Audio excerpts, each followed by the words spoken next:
Hello, everybody. We are here with the Sharima division. It is going to be Chaotic Solar versus Clemson Orange. I am Verdant Chaos, and I'm joined today by Abba Trombone. Say hi, Abba.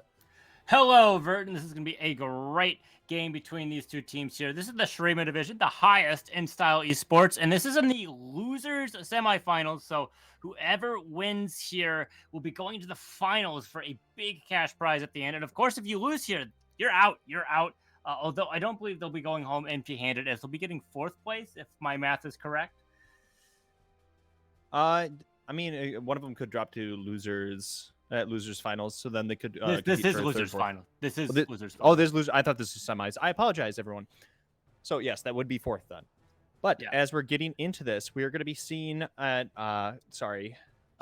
Chaotic Solar is going to be on the blue side, and Clemson Orange are going to be on the red side. So for Chaotic Solar, they're going to be getting rid of kind of these dive junglers with the Vi and the Wukong. Draven also is very strong at this time. And I'm kind of surprised to see Rel. Rel obviously sees a lot more gameplay in the higher echelons of gameplay, which this game very much is. So I'm kind of excited to just watch this gameplay as just a spectator, but B, a caster. I think this is just going to be a good one. Imagine an instant snap Udyr pick. Oh yeah. Oh my gosh, Udyr. I was like, man, a Grandmaster Wukong seems devious and destructive into this game, but now we get to see this with an Udyr. Like, my gosh, this is gonna be demonstrous. Oh, and high level AD carry play here with a Xayah. Very good anti-dive and can answer some of the movement speed that you have out of Udyr. Of course, their laning phase is not to be desired. A little bit weak here, so we'll have to see what kind of support they're going to do to pair up with the Xayah. It might not be this pick right away, as you don't necessarily want to show which your bot lane is going to be, as that kind of hints at what kind of team you're going to be having. But we'll have to see if they're going to answer this jungle here, or if they're going to ask for the other team to try and snap back with an answer of their own. Yeah, I was gonna say I'm expecting that they save the second pick for a jungler here. Yeah, and Sejuani being a very prevalent and strong tank across the board, so not surprised to see that picked up. Glacial Prison very strong along with the Frostbite, but that's gonna be a return pick with the Rakan. The two lovers gonna be fighting each other in the bot lane. Yeah, I guess it's kind of the divorce hour right now, and then they're not going to allow them to have it. So split up here. And Rakan, I believe, has a little bit of shielding. Not a whole lot of shielding on the other side so far, but Zeri, pretty good right now. If you're able to utilize her kit just a little bit, it's pretty good. And oh my goodness, are we going to see some high-level Milo play here? It looks like we are here, Verdant.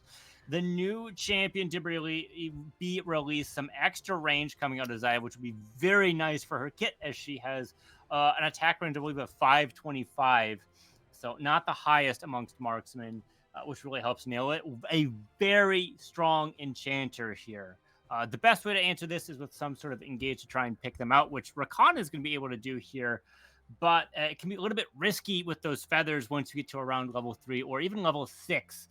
With how Xayah ends up playing with her kit. That's a very big ultimate. Big cooldown, but big effect as well. So I think an important thing to be looking at here is that Milo effectively has like a Mikhail's Blessing with the R. So it's going to be, Xayah is going to be very, very hard to lock down this game. Like, she has the Featherstorm. She has the Milo ultimate, the Breath of Life, if I recall. That she's going to be able to be quite slippery. Obviously, Udyr is just going to be having probably the highest movement speed in the game. You might be able to run her down, but it's going to be, I think it's going to be tough for them to get on top of it. Yeah, Homeless Man does go burr, indeed. I mean, I get, well, okay, are you homeless if you're just a nomad and you want to travel the lands and you choose to just not have a structure that's a home and you just make nature your home? Are you truly homeless then? Yeah. Okay, I'm like I would consider your nature your home, but all right, I'm getting sidetracked here. Sorry about that. But that's going to be a LeBlanc coming out of the mid lane, very strong, and here able to just kind of dive in, get some good poke, get on out. So having some very strong carry burst potential. good pick potential as well. Level 3 is what you'd be looking for in the mid lane to see if any kill happens there, as that's when all their abilities are going to be up. And that's typically when assassins are going to be able to utilize their ignite enough to get a kill should things be matched up. But that might be a little bit more difficult here with the Silas pick in return. Has some good ultimates to take potentially. And the Malphite here. What do you think they're going to do for a response into Malphite? Ooh, against Malphite, you have just there's a lot of options across the board that you could pick. I think Ornn would be decent enough because a lot of Ornn's damage is AP in Malphite as extra armor. Okay, Trundle also not bad in itself. That's a good ultimate. Subjugate. Yeah, Subjugate could be stolen. So I guess the curious thing is, I think it's still going to be Sejuani jungle, but it could also be Trundle jungle and throw Sej top. But I think there's going to be some variance there. But wow, there could be some competition between the two for which has the better clear to try and match the Ujir's clear. Yes, which I would say is the Sejuani. Sejuani clears much faster, especially with the W being able to kind of group a lot of those camps together and smack them all down.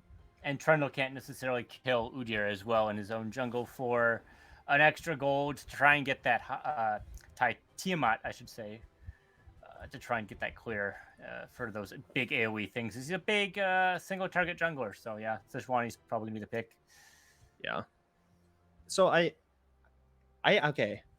I'm curious. Obviously, we haven't seen a lot of Milio yet at this stage. Obviously, being released under a week ago in the bot lane. But do you think that Zeri or Rakan will be able to handle the new champion in the bot lane, or do you think that they are going to struggle? I think they have a good response with Zeri Rakan. Like I was saying, just being able to engage a little bit onto the Enchanter is pretty important with how the kit wants to go. It does force some responses out. I don't know Milo's cooldowns all that well, obviously. You just need to give them the yes in chat. And then we're going to get this underway. Sorry. Yeah.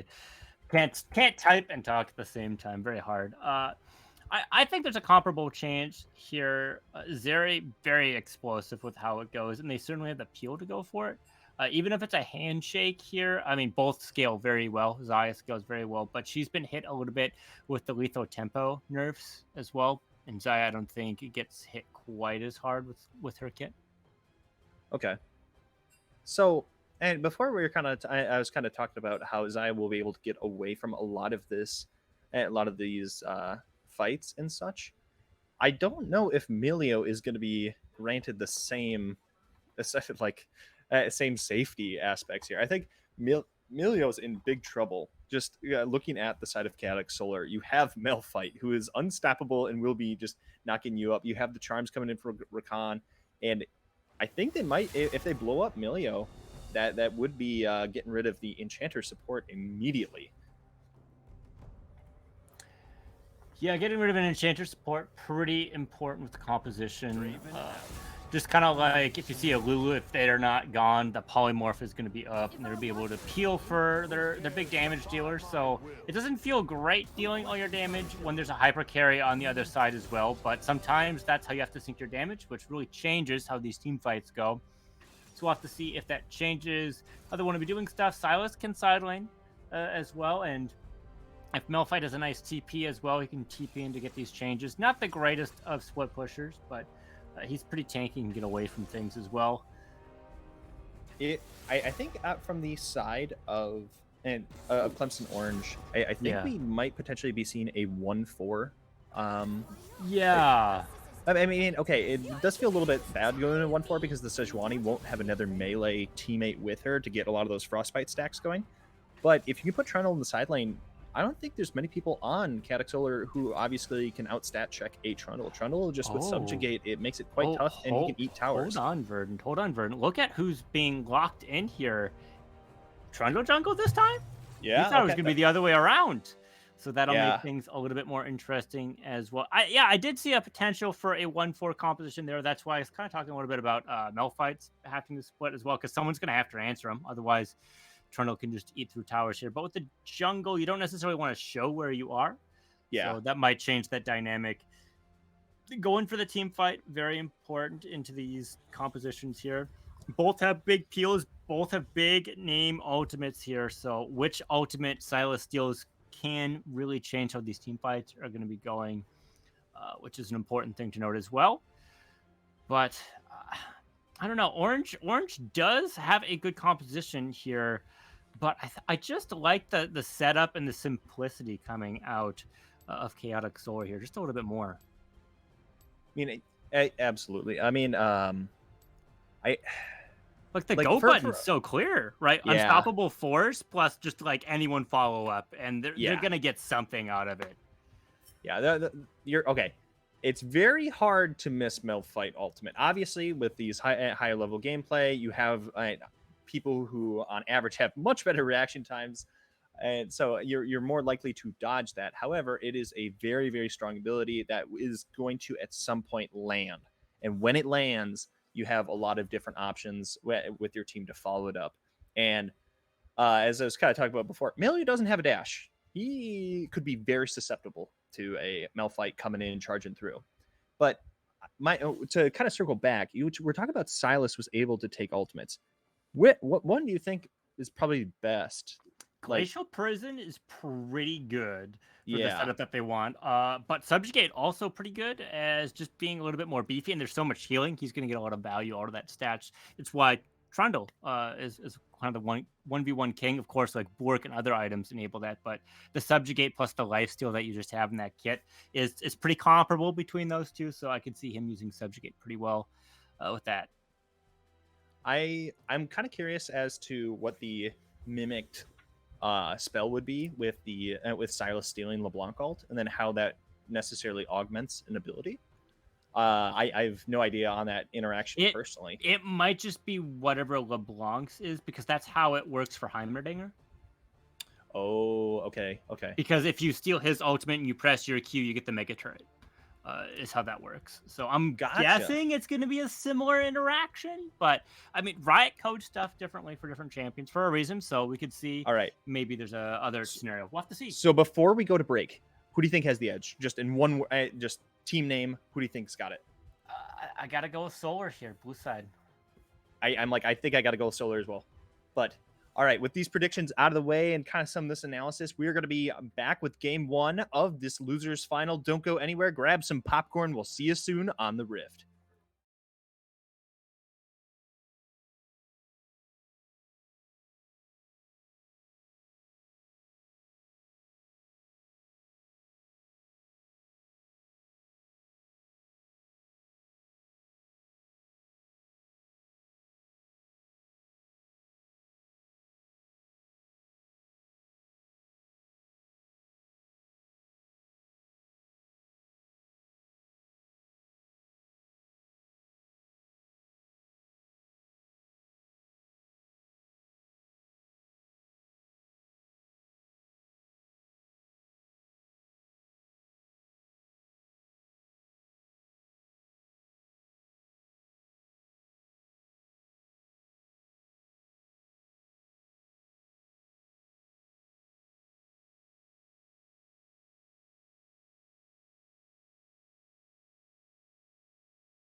Hello, I hope that popcorn is done. We are getting into this game one.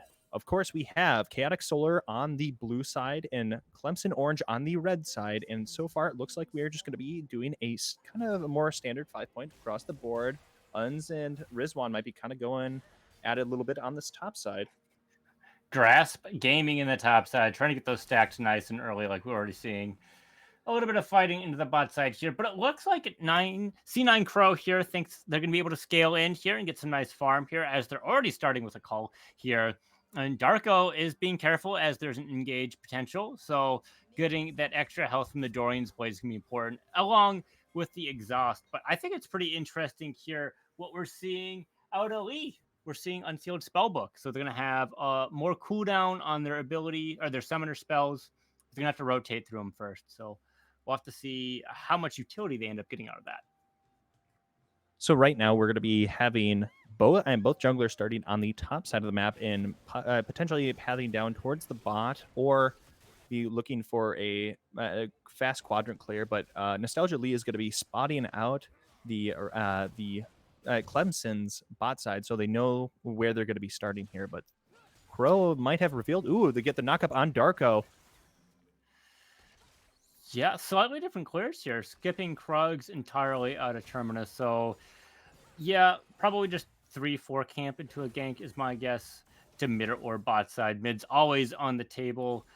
Trying to catch some extra vision out here. There's already 3 wards down on the side of Clemson Orange.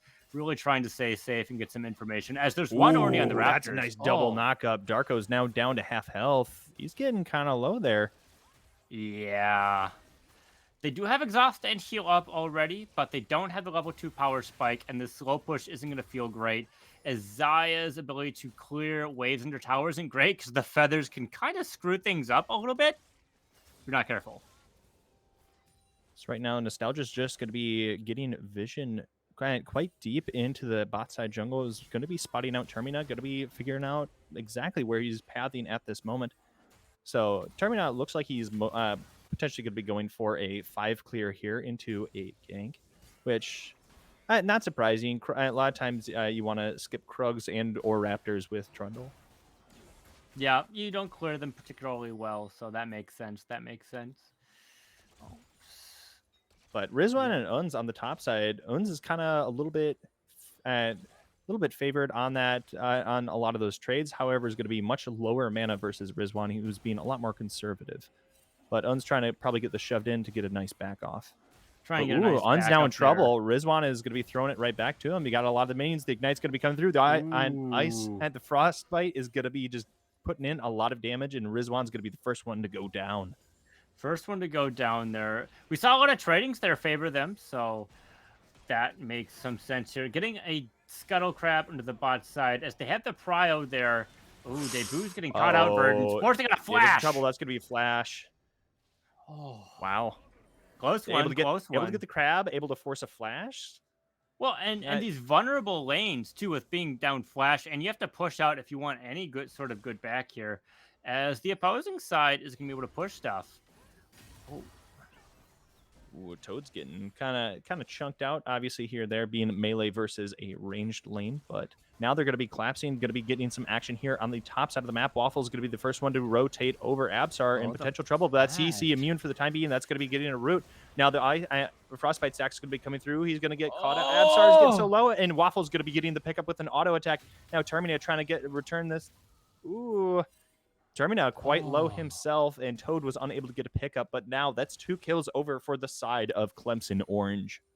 Yeah, Termina was 1 tower shot from being terminated, having to flash there for that play to come through, but getting that pick there, very important, getting the jungler down, as they were down a little bit of farm, but they're able to pick this up, they're able to get that scuttle there, and the rotation was also only possible because of Un's teleport and winning that 1v1, making sure that the waves there, as both top laners don't have the best wave clear compared to like a Camille or Fiora or something. They're just big, beefy, wet noodles. Ooh, I don't know about that. I maybe have. They have actually fairly decent wave clear. I mean, you have Malphite who has a lot of AoE, and you have Sejuani who has a lot of AoE. Yeah, but like the mana, right? The mana. Yeah, okay. Yeah. That's fair. You have to pick up biscuits for that, and until you get some of those stats up, you're not you don't have the best wave clear. They do have the AoE, but I don't think that's like as heavy as some of these other champions. Ooh, Oons is just going to be able to trade a lot of this and has a tier now, so is going to be moving on up and going to be able to take a lot more of these mana trades against Rizwan in the top lane. Yeah, and the early tier coming out here, being able to stack that up for your extra tankiness, the extra shield. Oons in potential trouble here. Going to be dashing away. That's going to be the knockup coming in from Nostalgia. They're trying to trap him under the tower, but the slow is coming through. Absar getting coy is going to be going down to half health, but they're unable to get the kill onto Oons. Oh, level 6. Going to be difficult to tower dive him, even at this level, or this HP, especially with the Ignite coming up, the Grasp, and the Glacial Prison. Although they are low, it's going to be a little bit difficult to get this wave under with people being here. But the 1v1 here and the bot side as well, pretty important. Just sticking around there, TPing back from there. But with the bot or the mid prio there, it's going to be a little bit too late. They should be able to get this first dragon here. Chemtech extra healing is going to be good for them, as Termina is going to be loving that. And so right now, kind of Oons is in a little bit of a difficult spot there. Was unable to get it shoved under, so that has a nice freeze. So it's going to be going kind of favorably over to Rizwan here for kind of lane state. Obviously, he still has the kill. He was able to avoid the gank and the top side for Oons, but he definitely was not going to take everything to his advantage here in the top lane. But now, speaking of Termina, he's going to be coming on down towards the spot lane, but he's going to be spotted out by a lot of wards there.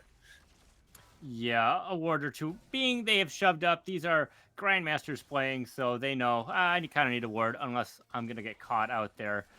So playing safe there, very important. As they do have a nice farm lead here with a call as well. They've had some nice trades here. The level 6 power spike should be coming up soon for the 80Ks. It looks like 9 Crow already has it, but Darko doesn't quite have it. Well, that's going to be Rizwan getting quite low, but now you have Absar here in the top lane. That's going to be the unstoppable force coming through. Oons in trouble. He's going to be throwing the Ignite onto Rizwan, but Rizwan is not going to be going down to that at all. And Absar is going to be getting that pickup. Like I said, if you're shoving up like that, the wards are important or you're going to get caught out. And that's exactly what happened inside of the top side map. Oh, my goodness. Ooh. It's kind of an anime battle here in the mid lane, but Toad's going to be winning that one out. Yeah, he's not going to have as much damage here. It looks like he's going for a Rod of Ages, which has been pretty standard onto Silas. But if they're able to get this in a little bit early, that'll be nice for them. With the farm deficit, though, it looks like that might not be the case. So that'll delay their power spike. But nonetheless, Silas is a fairly strong champion. It's pretty close here with the gold here, Verdant. Despite having an extra kill and objective, Clemson Orange is down 300 gold. Yeah, I'm not too surprised by that. Also for the mid lane, right now we're going to be getting into this Herald. I say they've lost out on a lot of these Rift Heralds, which actually give you a lot of gold. So I'm not too surprised to be seeing a gold difference coming out of this. But now that's going to be Glacial Prison stolen by Toad. Toad's just kind of spacing them off of it, and these zombie wards are going to be very helpful for just kind of protecting this river. Yeah, very important indeed. Both AD carries sitting in the bot lane here, just duking it out while this fight happens in mid top to over the Rift Herald. It's not looking good for Darko, not having a lot of mana. They're getting shoved under here, so 9 Crow certainly has the advantage there, which is going to change these team fights once we get into the mid and late game. But we'll have to see who gets this objective, Verdant. Fights are brewing. Right now, this is just you see a lot of chaotic members. They really want to focus out this Herald. They want to get the plate gold. You have Clemson trying to group up. That's going to be Waffles getting caught by the Glacial Prison. That's going to be a flash away from Waffles. He's going to be surviving this, but is most likely going to be forced off of a upcoming potential objective fight. Yeah. And teleport's down too. They're not going to be able to get back into there, so they'll have a numbers advantage. That did cost the ultimate out of Toad there. So that's an important note. But Absar still able to get it here. No chaos in the Rift. Completely ordered by Chaotic Solar. And the Rift Herald does go down and is now held by Absar as well. So he has the potential to drop this for the upcoming dragon. There's a lot of lockdown here coming in. Termina Well, that's gonna be a glacial prison coming through. We're gonna be seeing the unstoppable force. Can the pillar come through? Rizwan's gonna get slowed down. He's getting chomped here, but he's gonna be finding a solace under his own tower. Yeah, a little bit difficult, even with the ultimate being down there, not able to do it. The pillar almost pinched them into there, but not quite enough. His character model isn't big enough. And it looks like they're starting in for an early Baumies. This is going to help them with some more wave clear, as tanks don't have the best. Ooh, gets the knock up there, but now we have Absar coming in from the sideline, gonna get the CC unstoppable. Will he be able to get this enough slows with the ultimate? Darko is going to be getting the feather pullback. Absar is getting quite low himself. Now Waffle's here. Absar, is he able to get out of this? Now Nostalgia Lee getting low himself. Are they able to get pickups? C9 Crow is going to be the one to fall. And now oh, that's going to be another pickup. A double kill going over to Darko here, getting the bot lane of the Chaotic Solar. Wow. Yeah. What a turnaround of a play. Waffle coming down was big. Yeah, Waffle coming down was very big indeed. That did cost some big summoner spells, debuts, flash, and exhaust, and Darko's heal and flash there. And then, of course, Waffle's teleport as well. So it did come at a cost, but that's helping close the CS gap. And they have a call on their character as well. So we'll have to see if they're going to be giving up this dragon on red side. I think they're going to have to with so many resources being commit here. So it'll be 1-1. Earth Drake, very, very nice. No free shield on the Zeri, as this can mean that there is no Earth Drake for the soul. So that is good to see on the opposing side, at least. But it is going to be Infernal Soul, which obviously a very, very polarizing one if you do not get the soul for it. Yeah, extra damage there is good on both kits for sure. The Rift Herald being used onto the bot side here, some extra pressure, trying to even out this gold. They are up 3 kills here, Burton, so that's 1,000 gold. Makes a lot of sense. This turret plate's going down as well. Gonna give them a nice advantage here as well. But they've been able to cash in their money here with those backs. They did have to give up that dragon, but they could set up a play now that they've spent that gold. That is very important for Clemson Orange. So looking at this, obviously the game is still quite close. It's only 500 gold difference, but it's obviously in chaotic. It is in Clemson Orange's favor at the moment. Do you think that their late game is going to? Do you think that they're going to have enough scaling with this kind of gold lead, or? And this is too early to tell. 500 gold isn't too significant of a lead. Of course, at this higher level of play. That does mean more. Darko's been able to get a lot with their appealing, but it's been very, very summoner reliant. So if these fights aren't chosen very carefully with the early game coming to a close here, that could be devious for them as well. And it looks like we're going to see the interaction out of That's Toad as they stole Waffle's ultimate here. We'll have to see if I'm right, Verdon. He did get a dash. Like he had a LeBlanc length dash out instead of so that's kind of cool to see in general. Oh my gosh, I was right. The divination power's coming in. Yes, absolutely. Shout out to Wizards of the Coast. Thank you very much for D&D. But oh yes, of course they made divination. Don't look at the word Greek and Oracle Delphi. Touche. All right, but right now the next objective coming up is going to be a Rift Herald here, and yep. I don't know if you necessarily want to focus this as either. Obviously, it creates a decent advance. Ooh, that's going to be Rizwan using Unstoppable Force, throwing that onto Oons. But now Termina is going to be coming up from the sidelines. That's going to be the Glacial Prison. They're dumping a lot of this damage into Absar. Absar is going to be running on out of here, and he's going to be getting away from this. They don't have enough mana for the Frostbite stack. And now That's Toad's coming into the top lane. Termina trying to get away best he can. Oon's getting quite low, and Termina is going to be going down now to Absar. Oh, no. And now it's just Waffles all by himself. He was able to get a pickup, but now Waffle in trouble, going to be getting some dashes away. But that play is going to be going over to Chaotic Solar. Oon's just not having enough mana to close out the kill onto Rizwan earlier on. It was quite lethal for them. The mana being down, super important. And of course, the rotation coming out just a little bit faster out of Toad also really helped them as well. There is a potential here for a Rift play. I know you don't like the second Rift quite as much, Verdant, but in these higher levels of play, you're able to get a lot more value out of it as your players are going to be more skilled and know how to utilize this pressure that you'd be able to get out of it as towers are going to be a little bit weaker. Sure, you don't get the gold out of it, but there's other things that follow with that pressure, which can be more golds. But plates! No. Yeah, no, that's quite fair. Plate simp. Plate simp. hey, if there is something to simp for, plates, there could be, maybe there could be something better they than do that. be thick. They do be thick.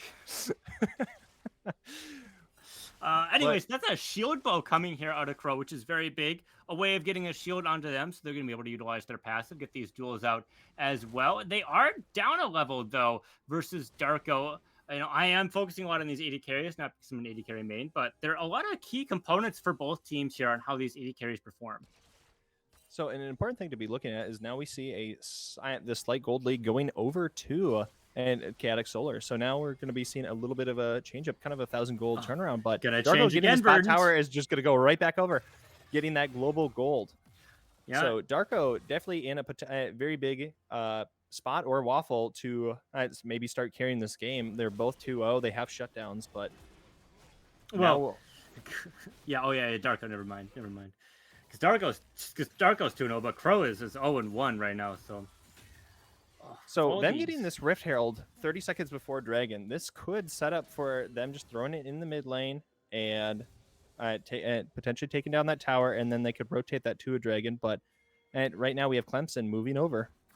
Yep, Radiant Virtue, Divine Sunderer also on the table here with the Luden's Echo. Basically everyone in Clemson Orange, but the support has it. Forcing out the Rift Herald right now, fighting over mid lane Prio. Shelly is getting kind of locked up here. Is she going to be able to get the charge off? No. She's going to be going down quickly to them. Now they're going to be starting up this dragon and going to be dumping a little bit of damage into it. Now we're getting into the nitty-gritty of it. Nostalgia trying to go in for a flank. That's going to be a massive knockup. Rizwan getting the double knockup. Now all the charms coming through. That's Toad getting Debo. Nostalgia going to be quite low on the backside. Terminaut going to be getting Rizwan. Subjugate putting in a lot of work. Unz is still alive. Darko's still alive. They're going on. But Crow trying to get the damage out. He's unable to find any of the pickups. Terminaut getting quite low. Crow is now all by himself. Will he be able to get the 1v2? It's Waffle and Darko, the two carries for and Clemson, and they're going to be not even going after him. Not even going to try that. They're just going to be shoving in the mid lane, going for some damage on this tower. Yeah, very well played there. It looked good for 9Crow with a good lightning crash, the flash and the ghost, but it wasn't quite enough there. The engage didn't quite line up.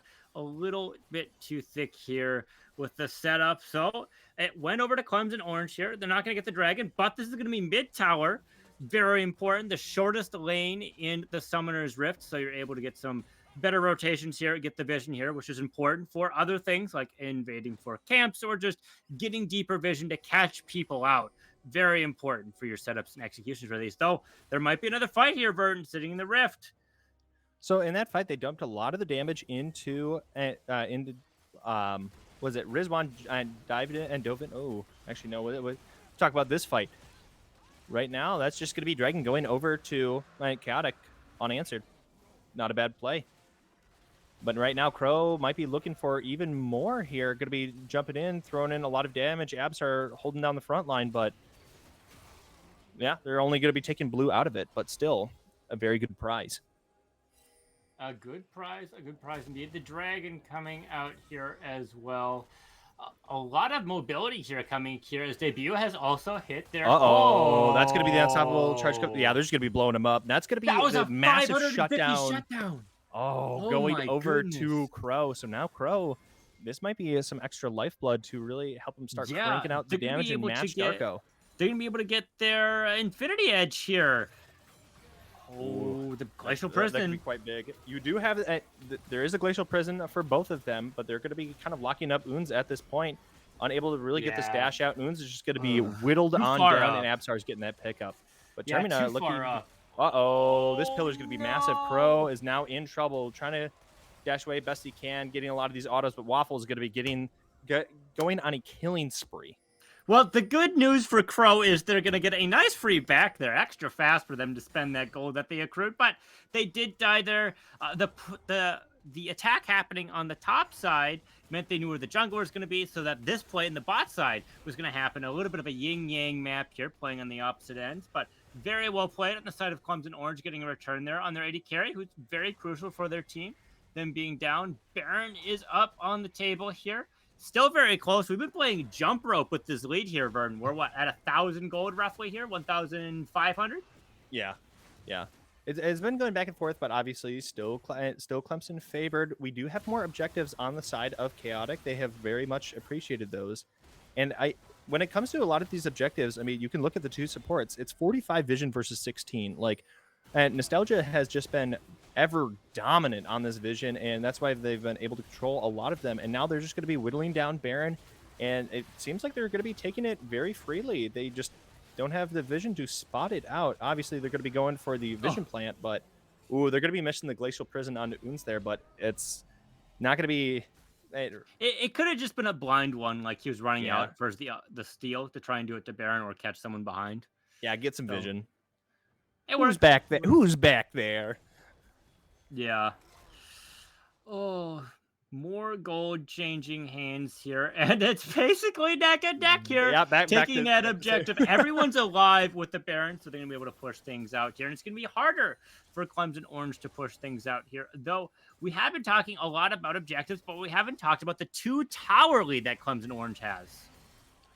And that is quite right. They have kind of given up some of these objectives for towers, which obviously still grants them global gold. So I think it's very strong in their own right, and it opens up more of the map, as you aforementioned, so they can go for some of these invades, and for, like, say if they want to go topside, and they kind of do it fairly safely. But now Uns and Toad going to be going at it. Yeah, and more importantly, Waffle hasn't died yet, having 6 stacks on their Dark Seal. Very good for them getting some free AP out of that, though.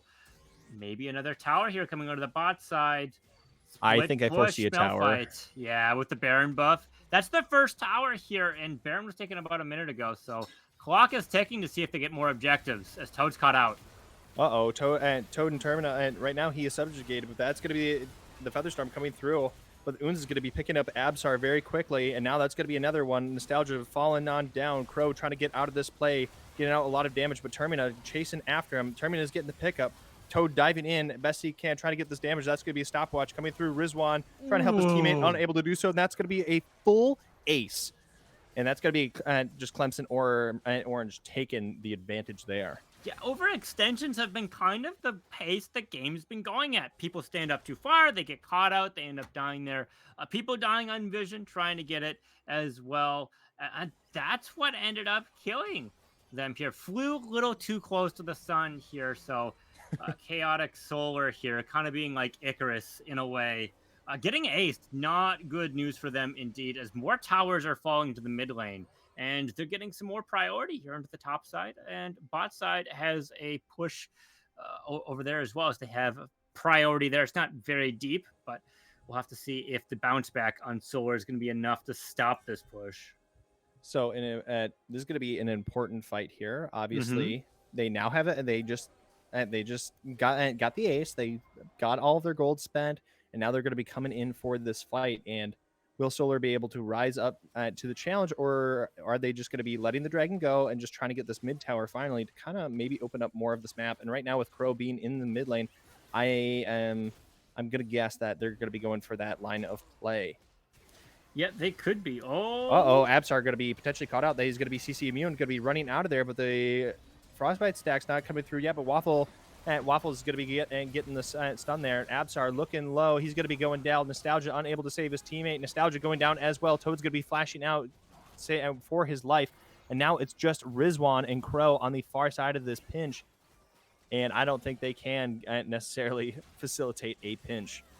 But now Uns going to be getting a lot of slow onto Crow, but having to jump on out. Crow could turn this around. He's getting a lot of slows. He had to use ultimate there. Okay, yeah, now they're going for the dragon. I think they're going to be able to go for the dragon here. It's just too difficult to get a tower at this point. They've gotten some pretty deep ones. They'd have to be into the Nexus. So getting that dragon, they're being neck and neck verdant into these towers. Very important. Was So Crow before, caught out? Waffle's gonna get the root off. Now Crow's in trouble. He's gonna be potentially dashing over. Not dashing over yet. That's gonna be massive ult coming in from Rizwan, trying to save his teammate. Darko was getting low, but not gonna be enough to kill him. Now Oons is gonna be running down running down Crow here. Will he be able to get this nice dash over? Yes, he will, getting through that fat wall, staying alive. And now Nostalgia is gonna be running back to Absar.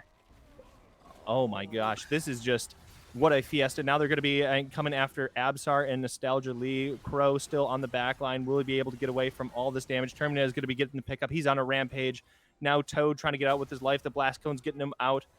But now you have Absar, Toad, and Nostalgia.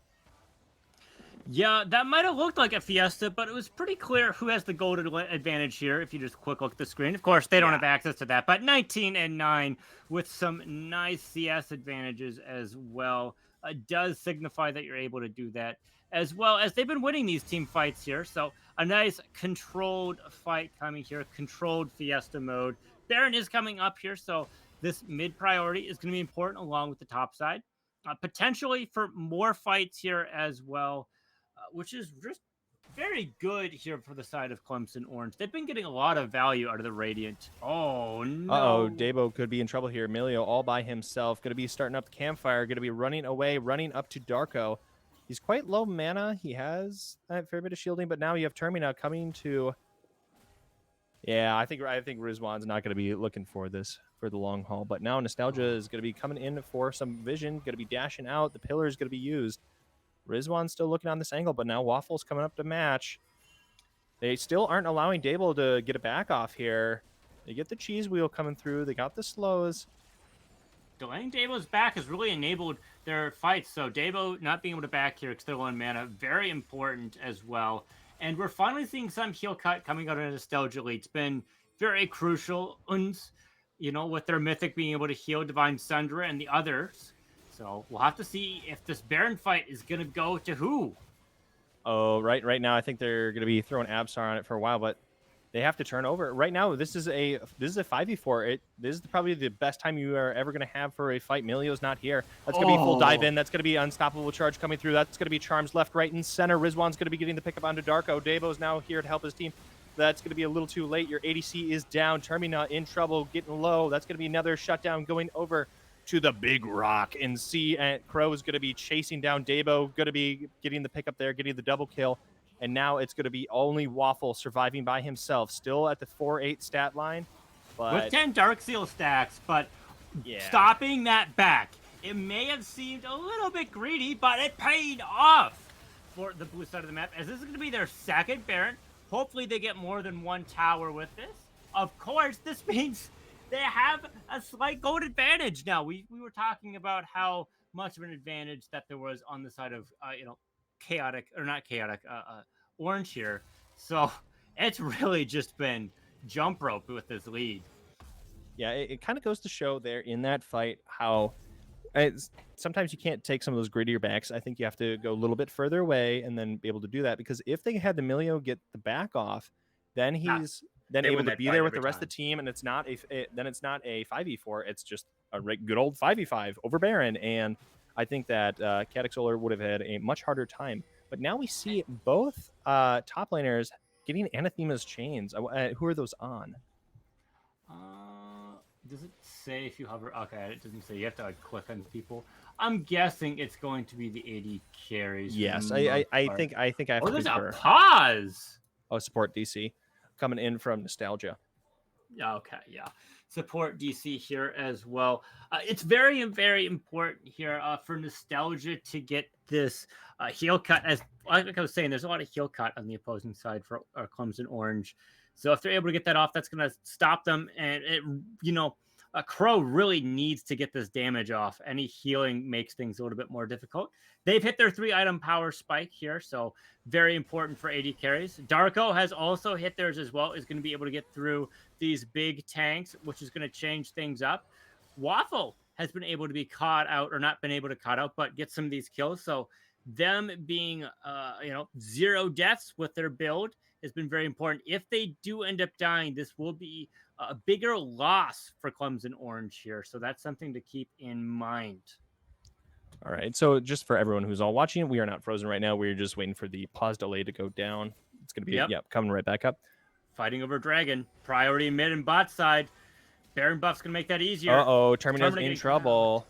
Terminator's in trouble, trying to run out best he can. He's going to get slow. That's going to be the unstoppable force coming through.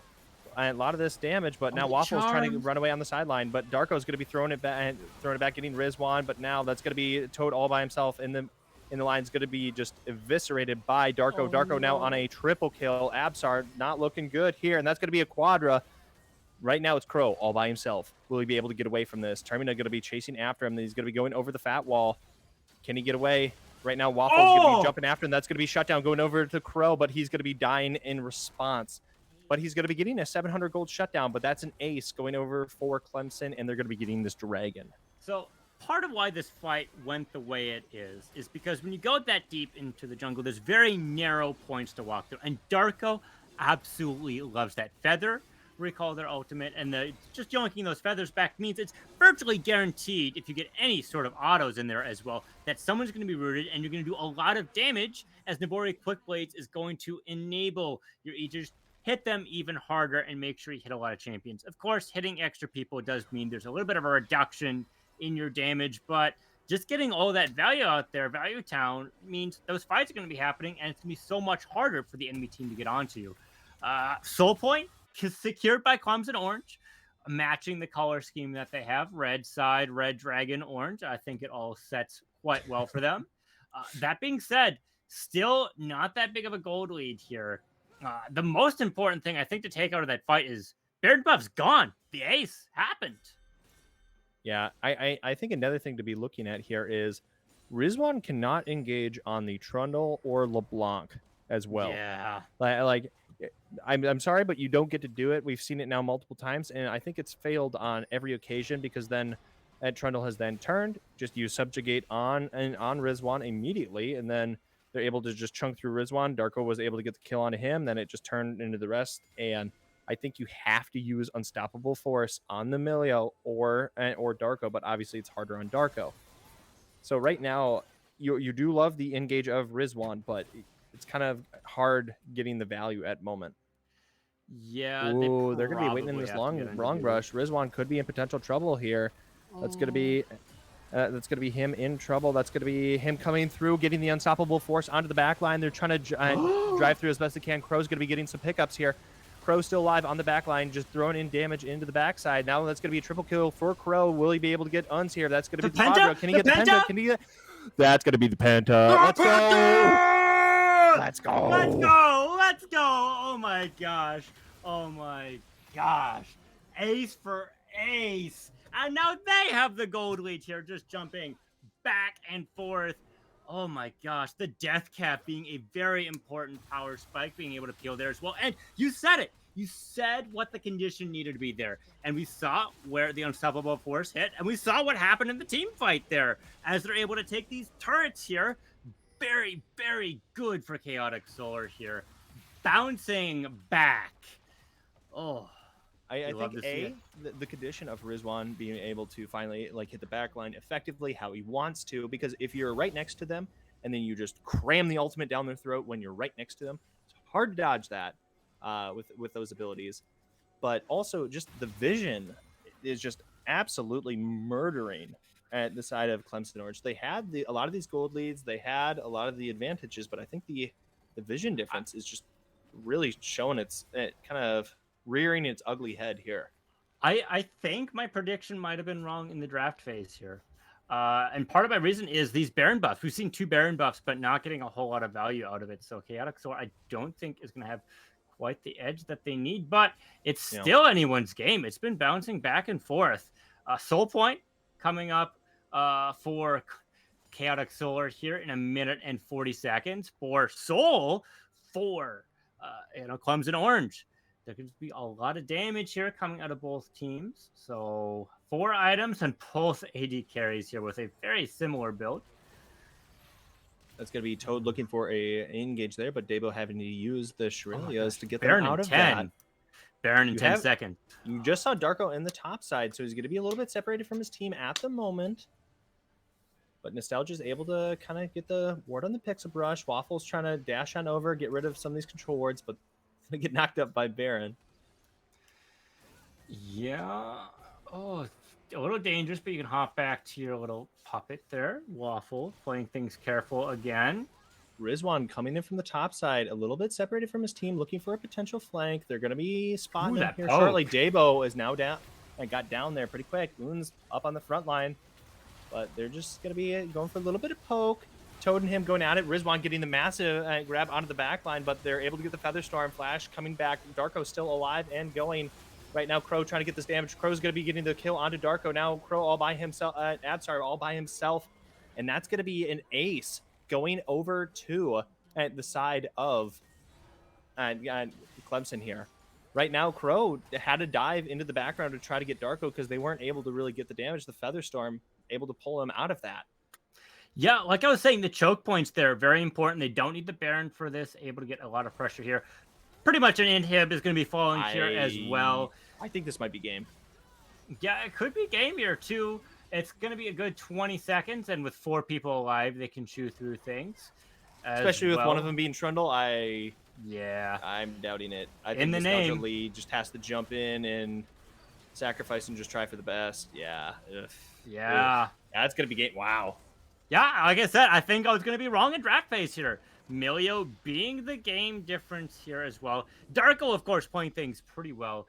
Doing, 45,000 damage here. Not the most damage. 9 Crow doing 55,000, but both carries trying their darndest here, and the tanks trying to enable them and set things up, giving up some ground there. A smart choice from Clemson, forcing them to the choke point and utilizing Darko's pick, Zaya, and snaps them the game.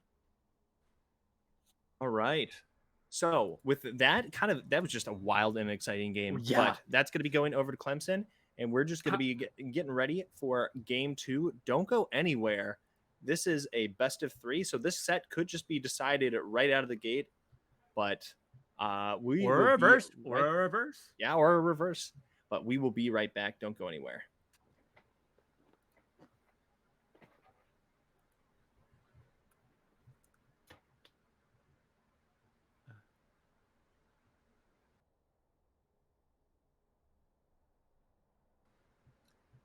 Losing with a penta.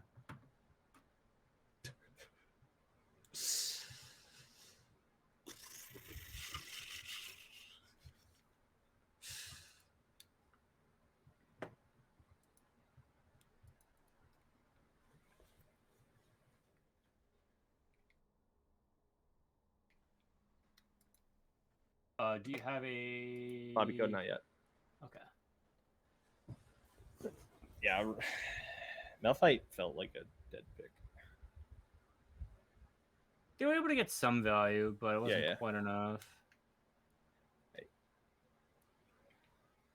Dude, that was insane. Yeah, that was. Did really well in this area. Oh yeah, both AD carries played pretty well. Yeah. All right. / I got the code now. I'll send it over to you.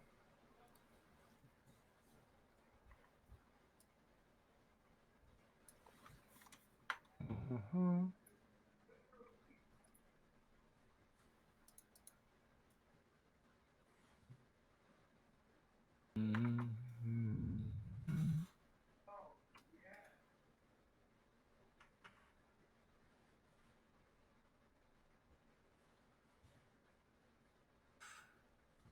This is not valid.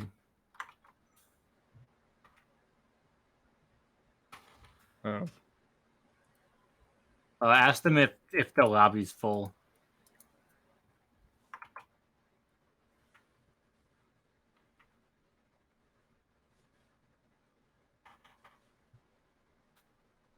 I'm going to spectate. We need one more join as a.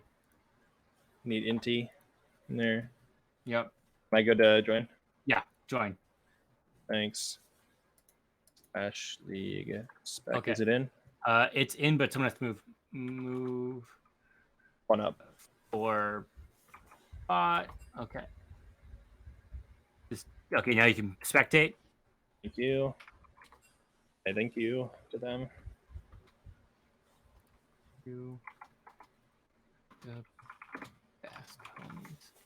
All right, swap sides. Targo's 1,281. Jesus Christ, that's their level. Darko is on blue side. Okay, so swap side. No, they're keeping the same sides. Oh, okay. Oh no, Uns went left. Yeah, Uns went left. Yeah, I was just saying, I don't think they decided yet.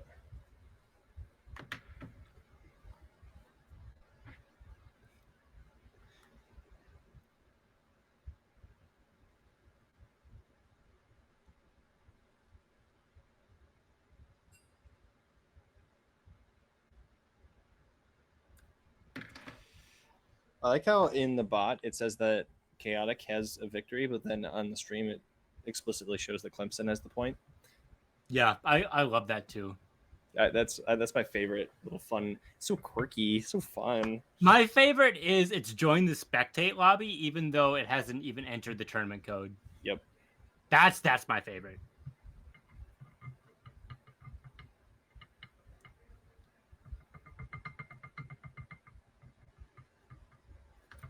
So it's gonna be swap sides. Yeah, they're gonna be the same sides. Yeah, 9 Crow is on blue side, so they're same. Yep. Sick.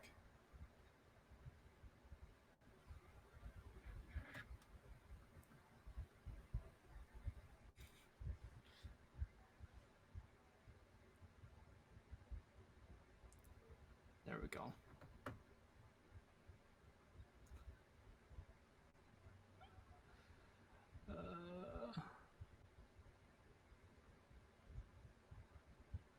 Woo.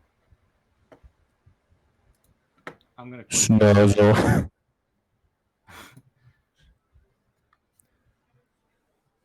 That's gonna be a pentakill.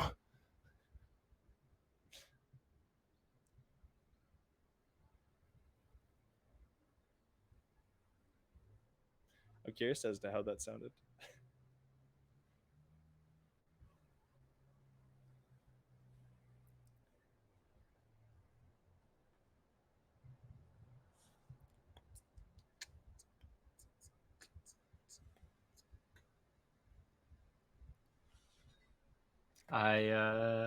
I'm hearing some beats in the background. You might not have actually muted. I don't know why this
Hello, everybody. Welcome back. Sorry for the accidental unmute.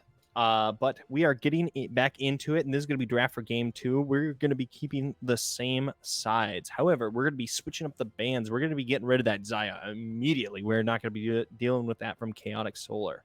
Yeah, it helped win them the game. Bot lane has made a crucial difference in both of these setups. So makes sense that Draven not going for an early play. Imagine if we saw the League of Draven trying to get those early stacks. A lot of fighting happened, although First Blood was on the top side, interestingly enough. So we'll have to see if there's any priority picks here. Mid lane was kind of, going in. The rotations were super important, so we'll have to see if they go for a pick there. Although it looks like we're just triple banning AD carry. That's gotta feel good when you get that. Oh, it's a support instead. It's a support. I'm like Nami, new ADC, crazy. APC. Starving set of APC Nami. Let's go. Oh, okay. I could see the angle. 4D chess grandmasters. Yes. Yeah, I'm out here playing tic-tac-toe while they're playing underwater 5D chess. Well, that's gonna be the Vi instant snap. They let it go. They let it go through this time. Ooh, or the Wukong. Wukong's gonna be picked up.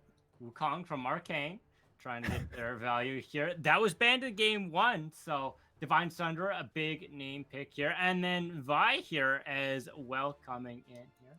Violet, we'll have to see if her sister Powder is going to be picked here. So, and right now, last game, Chaotic Solar banned both Wukong and Vi, but they're going to be picking them up, bringing a lot more of an AD threat to this game. And also, you have the unstoppable knockup with Vi. You have not the near unstoppable, but the invisible Cyclone coming through with the Wukong. But now it's just going to be a Milio snap pick. Yeah, no Milio ban, right? It's the new champion, usually pretty strong, and they got a lot of value at Emilio. Okay, last time we saw the lovers' quarrel of Zaya versus Rakan, and now we could just see the domestic quarrel of Vi versus Jinx. Stop! It is the divorce hour. Of course, they weren't married, of course, but they were family in sorts. So splitting up there, with the Lulu on top of that.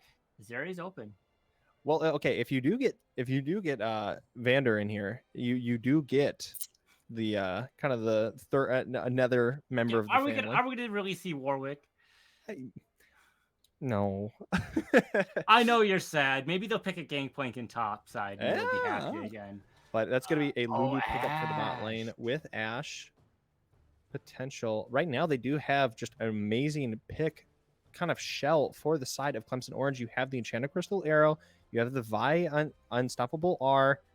These are both very strong tools for getting on top of a Jinx, and the Wild Growth will be helpful to the Jinx, but it won't be able to kind of cleanse some of the CC. So I think we're going to be seeing a cleanse coming out of Jinx. Oh no, you can't. Yeah, never mind. The Vi ultimate is unstoppable till it procs. You can't polymorph them in the middle of it. I was trying to figure out the interaction and wait, that doesn't work. 10 out of 10 color would recommend. Yes. So an interesting aspect is that you can disjoint the Vi ultimate if you do cleanse with the Jinx itself. But the Enchanted Crystal Arrow is also very important for the correct. Cleanse as yeah, well. I was gonna say, but both these you have to really just kind of pick your battles here on what you want to cleanse. But that's just going to be Malphite ban and Vigar ban, and they're going to be respecting the LeBlanc ban here as well. So right now, Ashe could be in trouble. She is kind of obviously quite immobile herself, and they're trying to get rid of that Malphite. So that could kind of maybe tip their hand over to Chaotic Solar of, hey, do we find a pickup that can get on top of Ashe? But you kind of have that with Wukong. Mm-hmm. So I'm kind of curious to see how this will all play out now. If they're going to be picking their mid or their top lane. I think they're going to be picking their top, considering that top is the counter lane. Don't forget, Lulu makes bigger champion sizes with Cyclone. Oh, yeah. Yeah, I didn't even consider that. And the slow on top of it. Ippy big boy hour. That being said, Vex a return, trying to stop any potential dashes with that Gloom stacks there. Depression kind of does that for you. So see if the counter pick coming out of Clemson Orange is going to be enough to secure the game here in this best of 3. Of course, blue side has to pick both champions here, so they'll get a favorable pickup on the mid side, where the rotations have been very important. as they were able to get some advantageous stuff there. The Orianna here being the pick. Good. Ooh, you got a good ball delivery service with the Wukong ball already. Delivery service, getting people clumped, the Cyclone to go with it, the extra damage, shielding to help protect the Jinx as well, should you need it. Of course, you have a Lulu staple to it, but you're also able to get some extra range and poke there, as you have some pretty good range advantage there as well. Milo Ash, of course, gonna have some nice range with it as well. Vex is fairly mid into the range aspect, but they don't necessarily have to play for that. And it looks like Chaotic Solar here is picking up a Camille, the Duelist. So we'll have to see what the return pick is going to be there, though they do have a potential backup plan as a 4-1 split push. Camille can help set up some of these picks that they might want as well. And stapling a Lulu on top of that as well as an Enchanter helps protect them as an AD Bruiser. Very good. Jax Verdant. It's going to be the pickup. Yeah. Jax can be quite strong. The Ionian Weapons Master is quite potent. It's just going to be a bit of a scrum here in the top side of the map. Jax, I think, has a bit of the advantage for... Yeah, Counter-Strike seems pretty potent. Of course, Camille's got them big, stretchy legs that go on for days to try and bounce around and avoid that, but it makes it difficult for her to engage. She needs a little bit of a gold advantage, and Jax also scales and can match Camille's push as well, and being the Ionian Grandmaster that he is going to be able to stop some of these fights as well.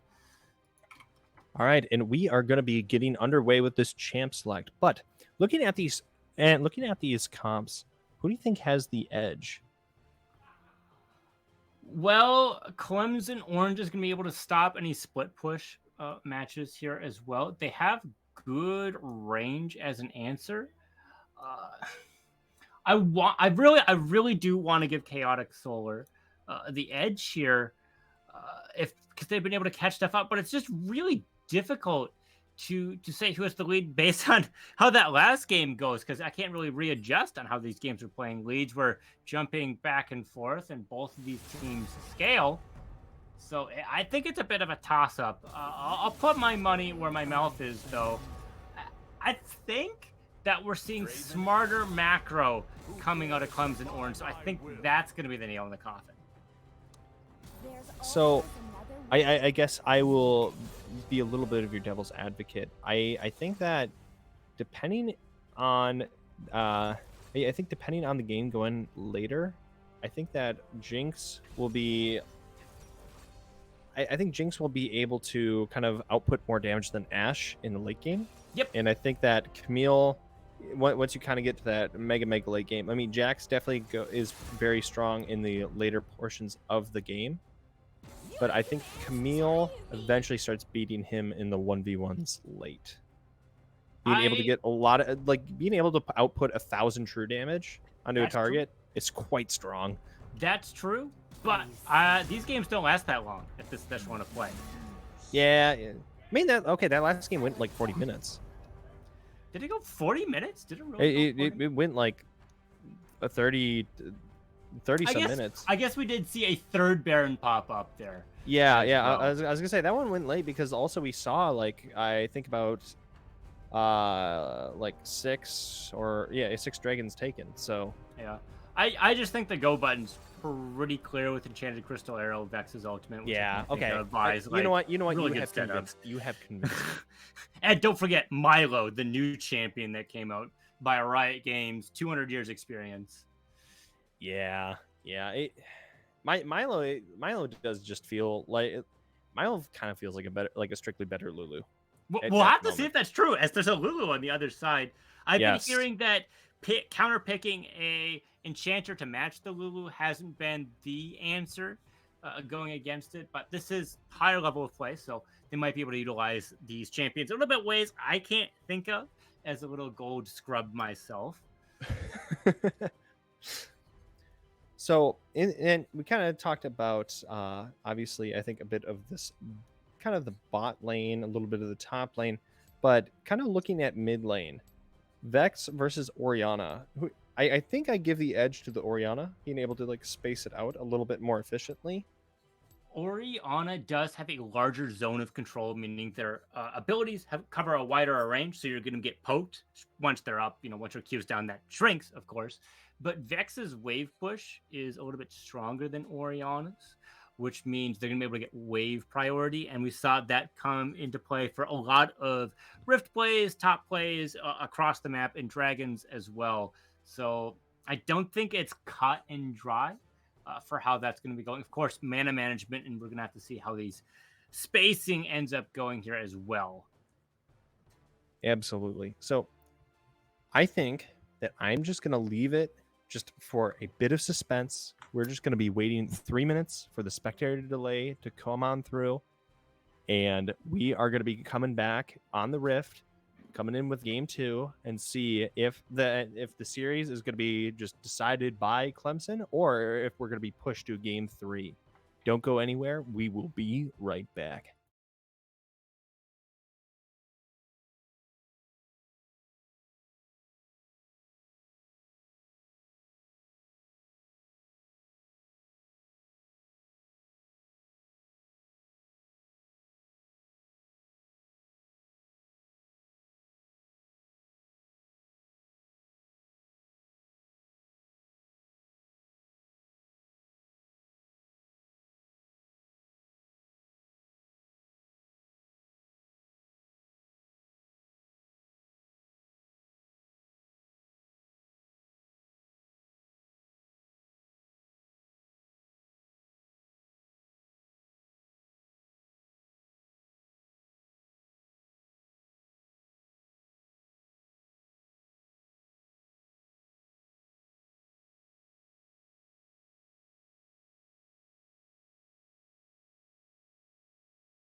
Hello, everybody. Welcome back. We are here with Game 2. This is Chaotic Solar on the blue side versus Clemson Orange on the red side. Clemson at 1. Game over. Chaotic right now, and they're going to be stacking in this brush here, potentially looking for a pick. Or anti-cheese. Yeah, that's fair. We're just a ward here. Trying to figure out where the enemy jungler is going to be starting. Big advantage if you know where they are. A return ward going on to their top side buff. So they're going to be knowing exactly where Termina is going to be standing here. It's a best of 3, so we'll have to see if Clemson Orange is going to be able to stick this out. They are the lower seeded team, I believe, Bert. Yeah, I mean, see, and like at the end of the day, seeds kind of don't matter. Like once you're in playoffs, like right now, all that wins is just if you can win the games or if you cannot. Like, I mean, we saw last game. I mean, Clemson's lower seeded, but they won the game. So yeah, that is true. That is true. I say at the end of the day, seeds didn't matter. Seeds kind of help for betting in Vegas, but at this point, it also gives you pick priority for which side you want. Okay, fair. There are advantages outside of playoffs, but nonetheless, it should be very close. We'll have to see if the lead's going to be jumping around like it did last time, or if the game's just going to snowball out. So, looking at both these teams, do you kind of see anything surprising for Summoners or Keystones? Apologies. I think the Keystones make a lot of sense with how these kits are going. I think something important to point out, though, is the cleanse. Very important out of Pro. Obviously, Darko is a very strong level 6 with the Enchanted Crystal Arrow for the jump in there. Ooh. I think an important and potential option would have been Jax with Grasp of the Undying if he wants to go for short trades, because Rizwan definitely wants to go for short trades himself, but he wants to stick kind of double down with the lethal tempo, which is still going to be fine. But Rizwan, instead of going for Ignite TP, is going to be going for Flash TP. Flash TP. Yeah, rotating to a lot of these fights here, very important. Split plays, you do need the TP, and it looks like they understand about how the laning phase is going to be going, so that does force out a TP rather than an Ignite, because they're not going to be able to get these kills. A lot of poke here going on to Daewoo. Good for Crow, but we saw what happened last game. They shoved.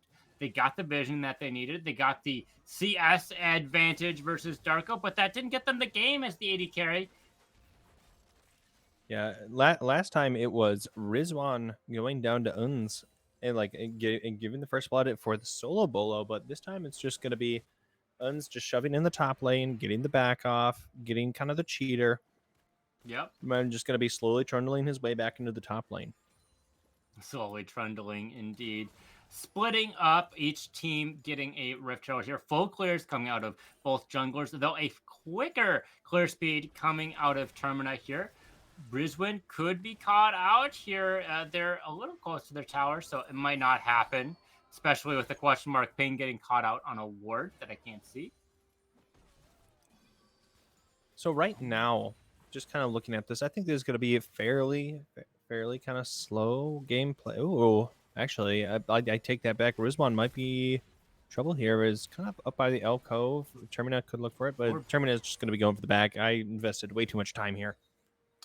Yeah, invested too much. No sunk cost fallacy happening to the top side. Rizwan potentially baiting out a potential gank here, sitting into the L Cove as well. Waffle doesn't have the priority that I expected them to have early on.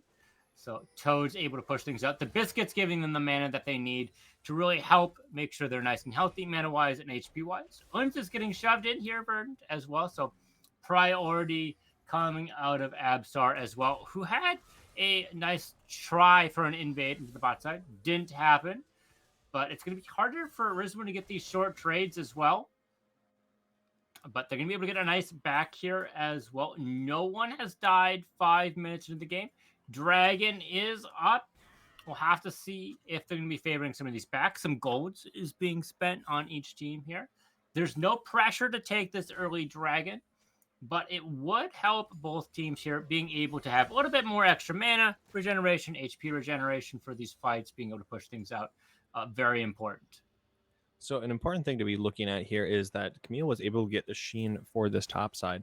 So with these short trades, she's maybe gonna start to find a little bit more favor. However, Jax is 20 CS up on her. He's able to very much abuse her in this early game, and she's gonna start just slowly finding a little bit more help with the sheen. But I think that Jax is still gonna be quite dominant. Yep, and Waffle did use TP there, so they got to spend their gold, but that does mean Toad has a TP advantage for some of these earlier plays as well. You can only TP to towers at this stage here. It hasn't been upgraded for the Unleashed teleport, because we're not at 14 minutes, but an advantage is one that you'd like to take here. It looks like it's going to be answered back here, and Waffle is taking it back for themselves, so even they're having to respond to that wave. They're very good coming out of both these mid laners. So now with the stack wave topside, I think we're going to be seeing about like 10 more CS going over to Rizwan here. But is he going to be able to stop the back? He will be able to stop Uns from getting some of this gold spent. And might be in... Will he be able to stop it again? He will be stopping it again, getting the grasp proc. Yeah, getting the grasp there indeed. The extra HP, very good on their side. We'll have to see if they're able to get that early power spike out of Uns. Ooh. Yeah, still no one's died here. 7 minutes in here. It's a little bit more of a slow-paced game here, but we'll have to see if the heat is going to be cranked up by Solar here, as some of these fights were started off early by them, trying to get these early picks and these early advantages as well. Big ultimates are on the table. Toad has hit level 7. Rizwin has hit 6 here as well. Waffle has hit 6, and Uns has hit 6. So ultimates have been unlocked. Fights could be changed by said ultimates, although these waves are going to be important with how this all gets set up. I think an important thing to be looking at is these jungle ultimates. The second those come up, I'm fairly certain we're going to be seeing a gank. Obviously, you have the point and click with Vi. Does really help set up ganks. The Chopper is going to be grabbing Debo here, going to be slowing him down. He's going to be taking a fair chunk of damage, but we don't have those just quite yet. Vi going to be going after this dragon. Wukong is going to be going for an invade on the top side. Is going to be level 6 now. It has the Cyclone. Going for farm over the dragon. Dragon giving you global gold for your team. The extra healing and mana regeneration is going to help all of them out here. Ooh, Rizwin. Oh, it was just the first blood. Unable to buffer through his E, but now he's going to be flashing away, getting away to that try, and Apsar was there to help his teammate out. Yeah, we'll have to see if this invade can be rotated into a dive, as the ultimate is down from Uns. Rizwan's going to be using the Hextech ultimatum, unable to do much there, and Un's going to be getting the pickup. That's going to be flash coming in from Absar. Absar is going to be getting the return kill on Uns, but Un's going to be getting that first blood. First blood and forcing out multiple flashes. They do have the teleport, so good for them. Unfortunately, things did crash here, so Termina's going to have to pick things up. But with the wave being crashed and the bounce back coming into that side, that makes things a little bit more favored for Rizwin. Both of them also having to teleport as well. Because of that, Rizwin wants to force out the teleport here, and Uns has to respond to that, as they need this to get under for the push. And of course, there's Rift Herald up here as well. Cyclone's down here, but Termina has theirs. Debo's in potential trouble here. Oh, that's just gonna be Toad getting turned on here by Termina. Termina is gonna be channeling his way out of there. That's gonna be a flash coming in from Lee. He's gonna be missing the knockup with the wild growth. Trying to go for the airborne proc and the slows, but is gonna be missing that. Yes, that's a massive commitment by Nostalgia. Yeah, a very big commitment there. The ultimate coming up from Jinx there. Crow wasn't able to get a reset or get very excited about that, but we're seeing Darko rotate here as well. Their global is still open, but Crow's going to be able to catch up this farm and possibly get a bounce back here if Darko does not show up in time.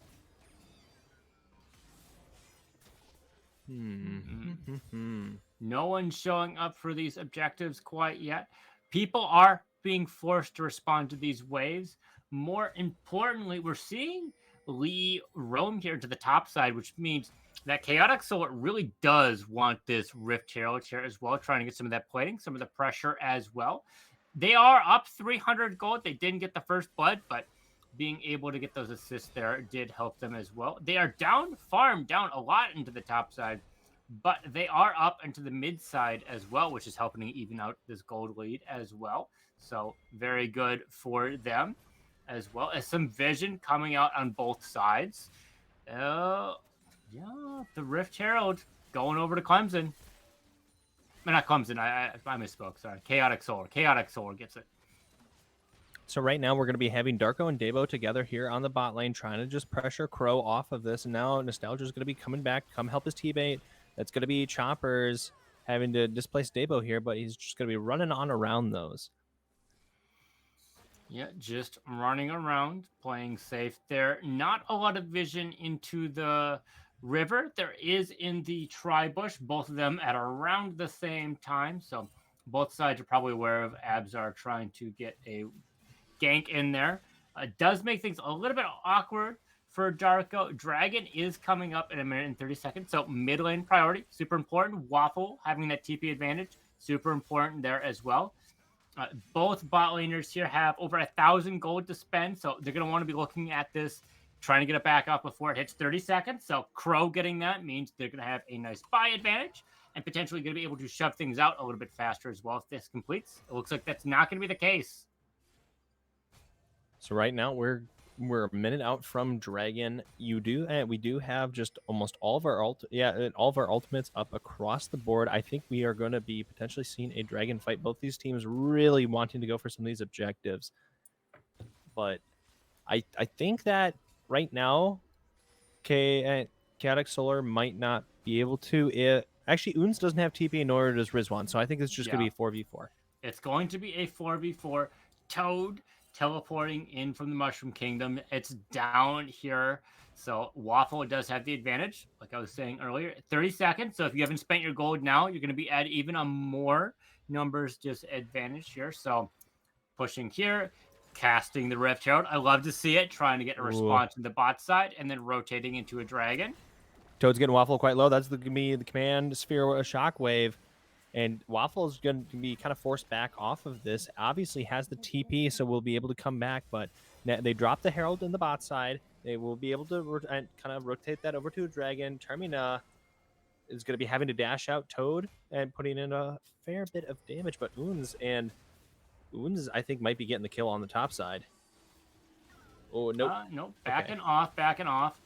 Ooh, they dumped a lot of damage. They missed all these ultimates coming in. That's going to be massive Cyclone. That's going to be 3 of them. Toad going to be picking up Termina here now. Dragon quite low. They're just going to be forcing them off of that. And that's going to be a kill, and the Dragon picked up. That's going to be the field goal was good for both the Vex ultimate and the Enchanted Crystal Arrow coming through. It hit the Dragon, but it does not hit environmental monsters here. So the field goal is good. Did you see how big that Cyclone was, Vern? A good setup coming out of Abzar. And Lee here, so much range. Crow low and mana getting poked out. Whoa, Darko is just going to be going all in. This bonfire really going to be healing him up a lot, giving him a lot of extra damage with the Melio passive.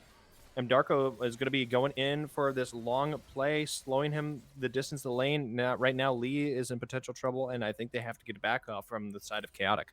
They don't necessarily have to get it back, but they are low in mana. It's going to be a little bit difficult for Darko without their big engage tools, but they are both low on mana on the side of Chaotic Solar, so not potentially great for them. They wanted to even out the wave, get a reset, but with the wave being crashed, they have to stick around, which means they have to try and farm this out, which could be difficult.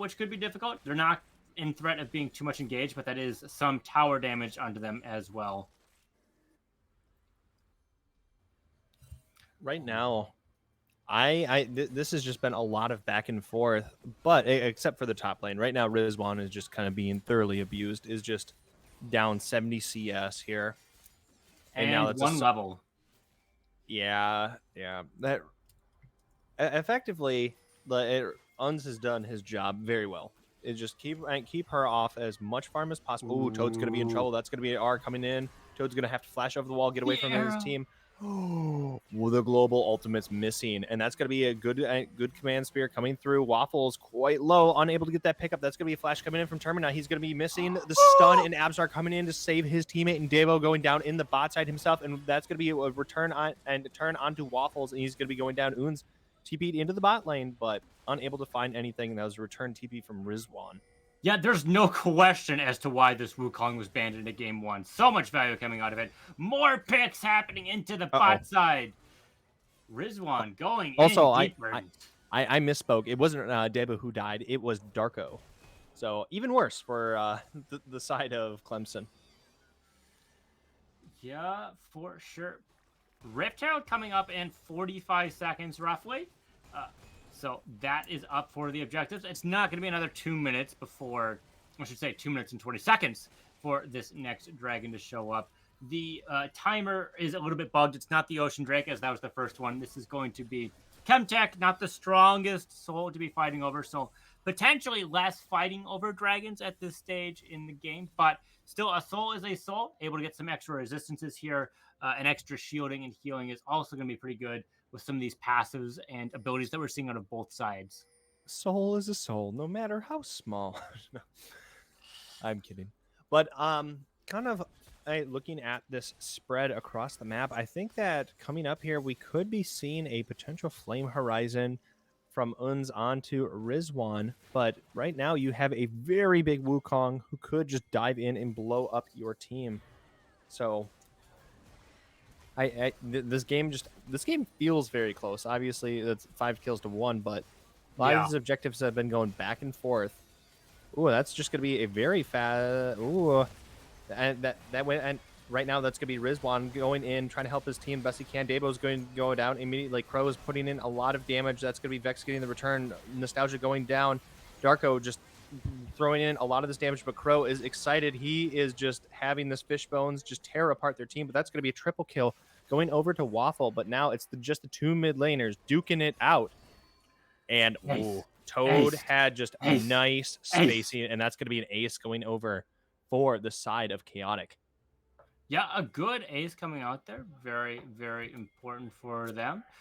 They did get the Herald on the side of Chaotic, which is good for them with the Dragon coming up, but they did get aced, which is not good. The spacing being very important here. They're not able to utilize their early leads as much as I would have liked. And, being pretty big, but only being 1, 2, and 3 here. Of course, being up as much farm as they are very important here, but they're not getting these go buttons to be as quite valuable as you might have expected here, as the return with Absar being as massive as it was, or it currently is still, has been very good for Chaotic Solar here, Verdant. And obviously with this fight, you're now able to have a BF sword on and onto Crow. So this is just going to help him for this next fight.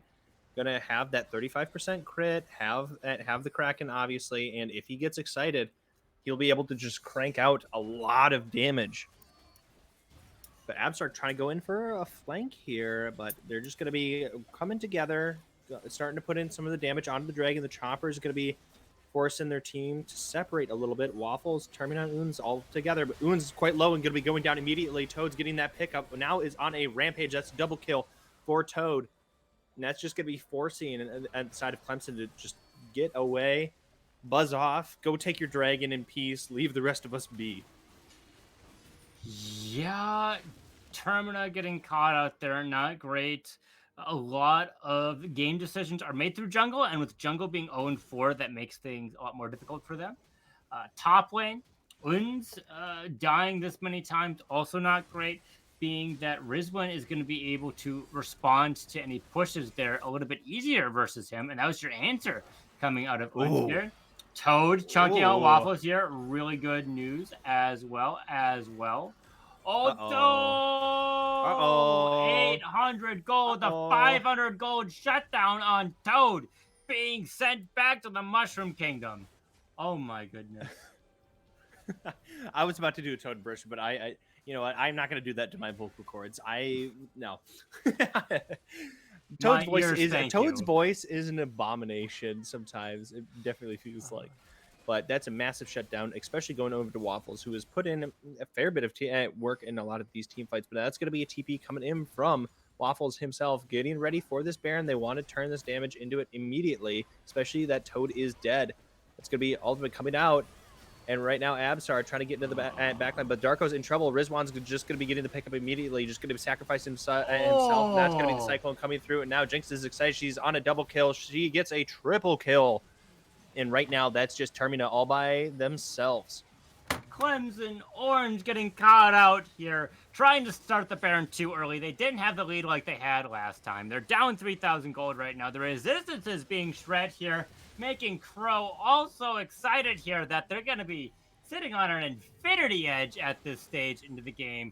Very big power spike out of them, as you only need 40% crit with the perfection passive coming out of infinity edge. Verd, I was talking about Clemson Orange's macro here, but they haven't been doing what they did into game 1. Perhaps this was a bit of a fluke here.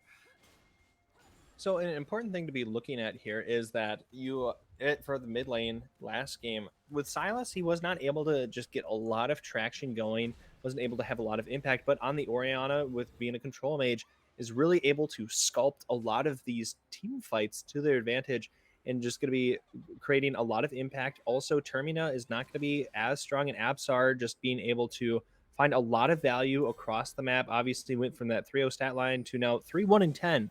So he's just been going around like an absolute monkey madman and just getting a lot of these team fight options for his team. Yeah, we're seeing Uns splitting here. Well, we're seeing the other side split, doing some big fights into the bot side. We'll have to see if they can stop any of this. Probably not going to be happening here. We'll have to see if this is just going to be 1-for-1. The objective bounties here, trying to even out this gold difference of 5,000 gold at 22 minutes into the game. These late game scaling champions have an early lead, which is very good for Chaotic Solar here. Potentially a game 3, as they've been able to get a lot of objectives here. But the big question is Un's going to get this tower, or is Rizwan going to stop it here, as this bot tower is being fought over, and top is as well. Oh my gosh, the rocket! That shockwave was massive. It followed in with the super mega death rocket, able to get out a lot of damage against their team. Rizwan is now going to be chasing down Un's, going to make sure he can't back and help his team. This is going to be quite a scrappy fight here, but I think Un's being low on mana might be a big deterrent, but that's going to be Rizwan going to be missing the stun, using the Hextech ultimatum. Right now, Un's is just going to be cranking out this damage, going to be flashing in, but that's going to be going over to Rizwan, getting that true damage, and just going to be executing him. Now Toad is quite low, getting a lot of his shielding. They're going to be running away from this, using the Shrelia's Blessing to run over to the mid lane and start just wailing away at that mid tower, possibly. Yeah, top side still defensible, but mid lane being pushed the way it is very important here. Rizwan's a little low in HP. They do have TP up, and they can TP to minions as it's past the 14-minute mark. They do have a nice, healthy gold lead as well. Dragon coming up in 40 seconds that they can fight over with all this priority. They get to pick things, how this game goes, right? Chaotic Solar has the lead. They say we're fighting here over this thing. You have to choose, do you win this fight, or do you have to make a cross-map play or something else that we potentially have to respond to? How do you want to use any numbers advantages, as we don't have to commit as many people to some of these big objectives as you do? Yeah, and right now, Darko is topside. So, like, away all by himself, but this is going to be Absar using the Cyclone here onto Waffles. Is going to be, that's just... Ugh. Absar is just disgusting at this point.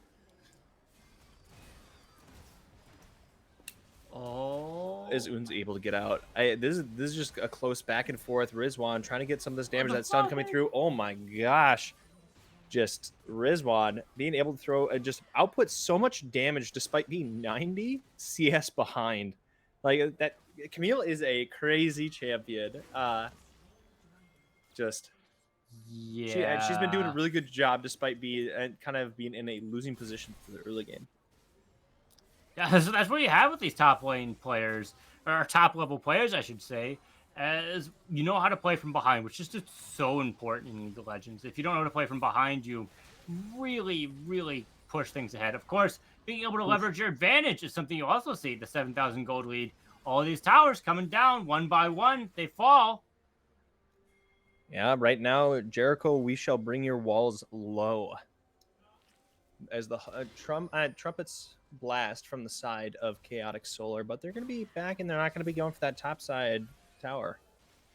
What? I lied. They are. Yeah. Filthy liar here, Verdant.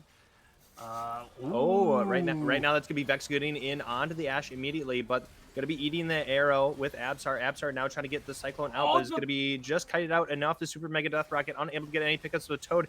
It's gonna be finding the kill, and now Termina in trouble. Rizwan's gonna be getting the pickup, is now on a killing spree, and now Jinx is excited. She's running over, and she is in the mid lane. She is just gonna be melting through all these minions. And Toad's going to be splitting by themselves up in the top lane, but Toad could be in trouble. Oon's up there. Rizwan's going to be coming in from the sideline. Waffle down low. Waffle's going down to Rizwan. Rizwan on Rampage. Oon's going to be getting the return kill onto Nostalgia, but is going to be paying for that with their life. And Rizwan now just on a rampage. Yeah, they only got Nostalgia lead there, and Chaos has fully entered the Rift here, just with the team, and of course the Anarchy that comes at a Crow's Jinx here, dealing so much damage with the 3-item power spike, able to utilize Fishbones with the Hurricane here, getting the explosive damage if they clump up at all, and there's so much AoE damage coming out of Chaotic Solar here. Oh my So goodness. troublesome to think. Right now it's going to be Termina possibly trying to go in on to Toad with Dabo. Dabo's going to be using the campfire. Okay, but right now we have triple supers. Ooh, the command sphere unable to find triple inhibs, double supers. Yes. Sorry, words are hard, but you don't have a lot of AoE damage on the side of Clemson, or a lot of wave clear outside of Vex. I expected Clemson to be able to win the early game a little bit stronger. Of course, a lot of big name ultimates like the Enchanted Crystal Arrow I've missed, which have changed my projections as well. The Polymorph hitting here as well.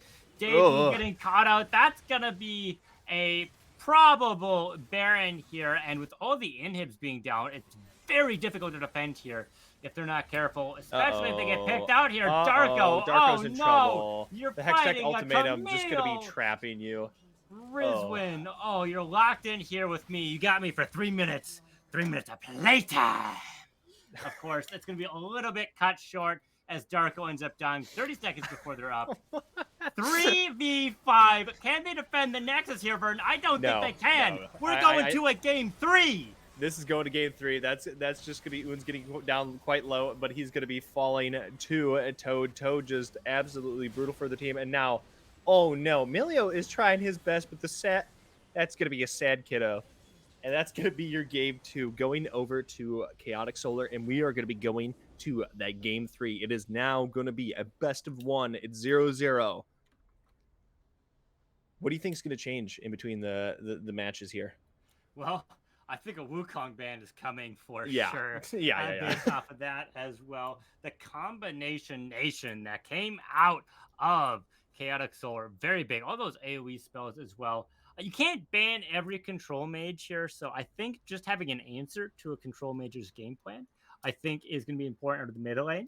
And I think that Clemson Orange really needs to reassess that second game and why they won game 1, what led to their success, as well as a series of misplays happened game 1, but they were able to capitalize things and make some smart objective trades. But I think they just kind of egoed it as they try to push for some early game advantages when the response was much better to try and make these better macro choices. Absolutely. But before we get in kind of too deep here, we are just going to be getting ready for game 3. We're just going to try to speed this along. And because I'm super excited. I'm seeing a lot of people in chat being also very excited as well. So we are going to be back with the draft of game 3. Don't go anywhere. Get a drink. Go to the bathroom real quick, but we shall see you shortly in the draft.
All right, now we are back with the draft. This is game 3 for all of the proverbial marbles.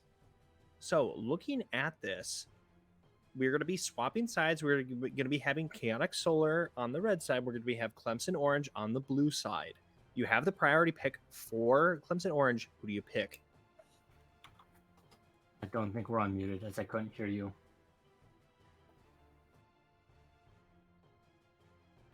All right. No, we definitely are. Okay. Maybe my mic's muted at this point. But this, sadly, to tell everyone, this is not the Amaranth stream. Sorry, apologies to everyone. We just aren't. We don't have that sort of charm with us. Apologies. However, yeah, you won't want to see me in a bathing suit. Anyways, it's 1-1, folks, here. With Clemson Orange on switching sides here, going on to the blue side, and Chaotic Solar onto the red side.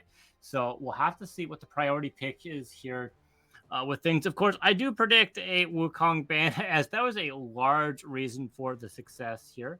Plenty of time for it to be banned. And Anivia as well. We saw the Control Mage go quite well, and Anivia does do that as well. Zaya also been a key contender here to win as well, so that makes sense for a ban as well. I think a big thing here is I think you want Clemson to pick Ash here. Ash was a very I feel an ineffectual pick. So if you could put him back on that'd be golden for the side of the Chaotic Solar. Yeah, just barely missing some of those ultimates. It's not horseshoes or hand grenades. It's all or nothing. If you can't land those, it's not good, as that's a large portion as your kit as Ash. There's other things, right? The auto attacks and the slows that go with it, but the cross map plays very important. The Jinx, yeah, they were able to get some value there, and the Wukong ban, yeah, fairly predictable plays. They're going to be respecting Powder here, but I'm surprised that that Solar is going to be banning Wukong themselves, but now there's going to be forcing. There's kind of going to be forcing Clemson because they've wanted to pick Milio a lot of these. Okay, but they're going to be picking Sejuani. Yeah, okay. I was thinking about a Sejuani pick while you were talking. Yeah, that makes sense. We've seen good success out of a lot of our sets here in Style Esports Verdant, with just a first pick Sejuani if it wants to go top, or jungle, like we discussed into game 1. And they've been able to get some good value out of it as well. So I think it makes a lot of sense. Freljords have been very popular in our competitive 5v5 games in general. I don't think we've had a single game without a Freljord. Yeah, CC is good. CC is very nice. It wins games. Yeah, CC can very much win games, and right now we're going to be getting an Aphelios pickup for. Did they pick the Renata?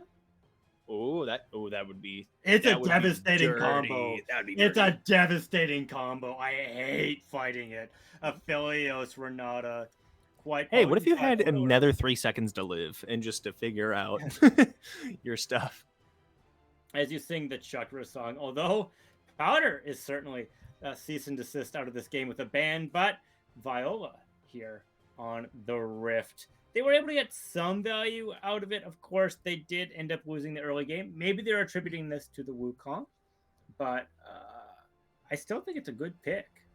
Yeah, I mean, you just kind of always have value with Vi. If you want to go for like the Aftershock build, you are then able to just point and click an ADC and going to be able to survive for a bit. You then throw the Radiant Virtue and some other fun utility options onto her, and she's going to be quite strong. But that's going to be a Tristana pickup. Ooh, Tristana, I like it. Stronger or level 1. Aphelios level 1 is not great because you don't have any abilities to go with it. You get your little stat boost, which is nice. Don't get me wrong. That being said, Tristana has one of the stronger level 1s out of the 80 carries, so they're going to be able to potentially punish Aphelios, so won't be able to scale as much.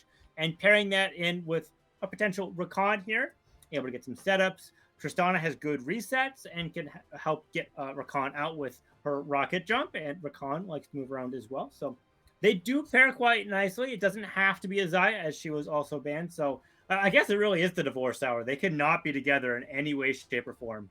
Yeah, we're not going to be seeing a Milio picked from Clemson here, and we're going to be seeing a Thresh match that Rakan. Are you telling me we're not going to see an Enchanter Melio topside? You know what? Yeah, I'm gonna call my shot here in the dark and just make a really hot take of we're not gonna be seeing Melio here in the mid or top side. I mean, I did see gameplay of one Melio mid, but like I highly doubt we're gonna be seeing that at this level. Yeah, it's been a little bit since I've seen Enchanter top lanes. It's been good in the right meta, but with how the wet noodle fights have been going and the bruiser fight in the top side, I don't suspect it, as they've been kind of trying to duke it out in between each other into the top side. So not the play style for an Enchanter here. The LeBlanc version getting banned here as well. I'm not surprised to see Orianna go down. Orianna, yeah. So, Toad was an absolute menace with Ori there. So yeah, he was balling there. Proverbial balling, if you will. But that's going to be just the Jax cam. We're going to be seeing just, you know what? All these picks of these previous games, get them out of here. We want to see all different things. I think a Syndra or like a Victor for the side for Toad would be quite strong here, able to space it out, play for some more of the late game. Syndra also good. A good Syndra should be sphered. And it really rounds out compositions, right? They need a little bit more wave push. Tristana has good wave push on blue side, but just being able to de-push as well. Gwen, AP top side, they've been doing better, I believe, than they have in the past. Yes. They're going to be able to chew things through here. But that does mean counterpick is going into the mid lane here rather than the top side. Mid lane has been crucial in these last sets, trying to fight for roam timers, priorities. We've seen TP advantages being leveraged for dragons or Rift Heralds. So makes some sense here with how things have been going. Top side, of course, has been kind of feast or famine with how much action we get into there. Cannon, ooh, interesting pick. I do kind of like it, though. I think that Kennen is going to be able to help out his team quite a bit. Getting in a lot of this damage is if he's able to dive in. Ooh, that's Cassiopeia. Yes, that's one of my favorites. I'm excited to see Cassio, especially in the hands of a grandmaster. Oh yeah, you say you're not a grandmaster when you play. I'm a challenger. Challenger in my heart, but in my gameplay, I'm challenged. Let's be real. Anyways, late game obviously favoring red side here. Chaotic Solar, Cassiopeia, and Aphelios do go quite hard in the paint late into the game. Gwen also does pretty well as well. But that being said, Silas does have some nice ultimates to steal here. The box is kind of nice, AP scaling, and zones people out and sets stuff up for Kennen, but might not be enough, and it can be hard for him to really want to commit with the miasma from Cassiopeia. Yeah, right now, I think one of the bigger concerns just looking at this at comp altogether is you have a lot of AP on the side of Clemson. They just, the only AD damage they have coming through is Tristana. So if they want to just commit to just a bunch of MR on the side of Chaotic, that could be quite effective. What if you were Clemson Orange, but Force of Nature said no? They really do need like a flank angle for their composition to work. Like Kennen has to find a flank angle, get that big stun, and then the follow-up happens. But Miasma just kind of like stop stuff if they're smart. They have vision. Been pretty crucial here. People have got caught out because they don't have the vision, and people have been fighting over vision as well. But I don't think things are looking as good as they were in game one for Clemson here, Verdant. I do like the setup coming out of Chaotic Soar here. I think an important thing to note is that throughout this entire set, I think that Chaotic has very much been on the winning end of the vision battle. And if they continue to dominate on that vision battle, they won't find those flanks. Yeah, like, I mean, they'll go on them. However, they won't find them to be very successful because then you just see the cannon coming in. You then play away from that. And that's just going to be very tough for them. Yeah, it could stop Gwen from split pushing here, so that could be a little bit more difficult for them. But towers have less magic resist or less defensive capability versus AP damage, which Gwen does, so they'll be able to get through some towers in that way as well. Pretty good duelist here as well. I don't think it's going to be utilized as much here because of the cannon potential flank, but I could be wrong. I could be wrong. Vision could deny some of these setups, and they could get and force some responses because of the split push coming out of top side. Although both these fights have realistically just been 5v5, who's got the better team fight between these teams. So, I think this is going to be very fun and exciting coming in just for both of these junglers going head to head. What objectives do you think they are going to be focusing on here? Well, bot side's been pretty important, but they have had a hard time getting successful ganks, and with the lantern and the rocket jump, too difficult. Ooh, excuse me there. Which pushes you into, well, can I get a good gank in the mid lane? Kind of difficult to do with the miasma and Silas dash, right? And then top side also a little bit difficult. So the real potential is to see who has the better side for an earlier rift is going to be important, or who has a potential catch for an earlier dragon. I think is going to be more important. So I think it's more of what condition is being met forces which objective is going to be the thing here. Does bot overshove and get caught out? That means there's a dragon if everyone's healthy. Or if mid's getting these better rotations, or if top gets caught out, that could mean a Rift Herald early on. So looking for those signifiers, I think it's going to be more important to see which objective the team wants to go for. Yeah, I think just this is going to be a very.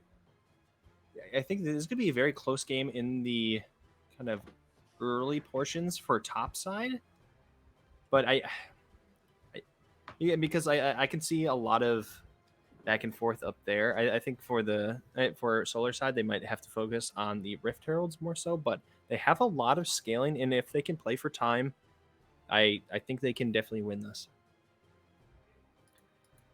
Yeah, they certainly can win this. Close for both teams, but I do have to give the edge to Solar here. Yeah, I think they have a very well-rounded comp, and just kind of the aforementioned vision. I think that this is going to be kind of the make or break point here. But as we wait for the spectator delay to wind on down, we are going to be going over to break, and we will be right back on the Rift. And don't go anywhere. This is going to be a fun kind of conclusion to this very exciting set so far. I hope we get to see another pentakill again. Yeah, or two. All right, don't go anywhere. We'll be right back.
Hello, everyone. This is the game 3. This is one for all of the proverbial marbles, and maybe a marble if they want to send one via Amazon.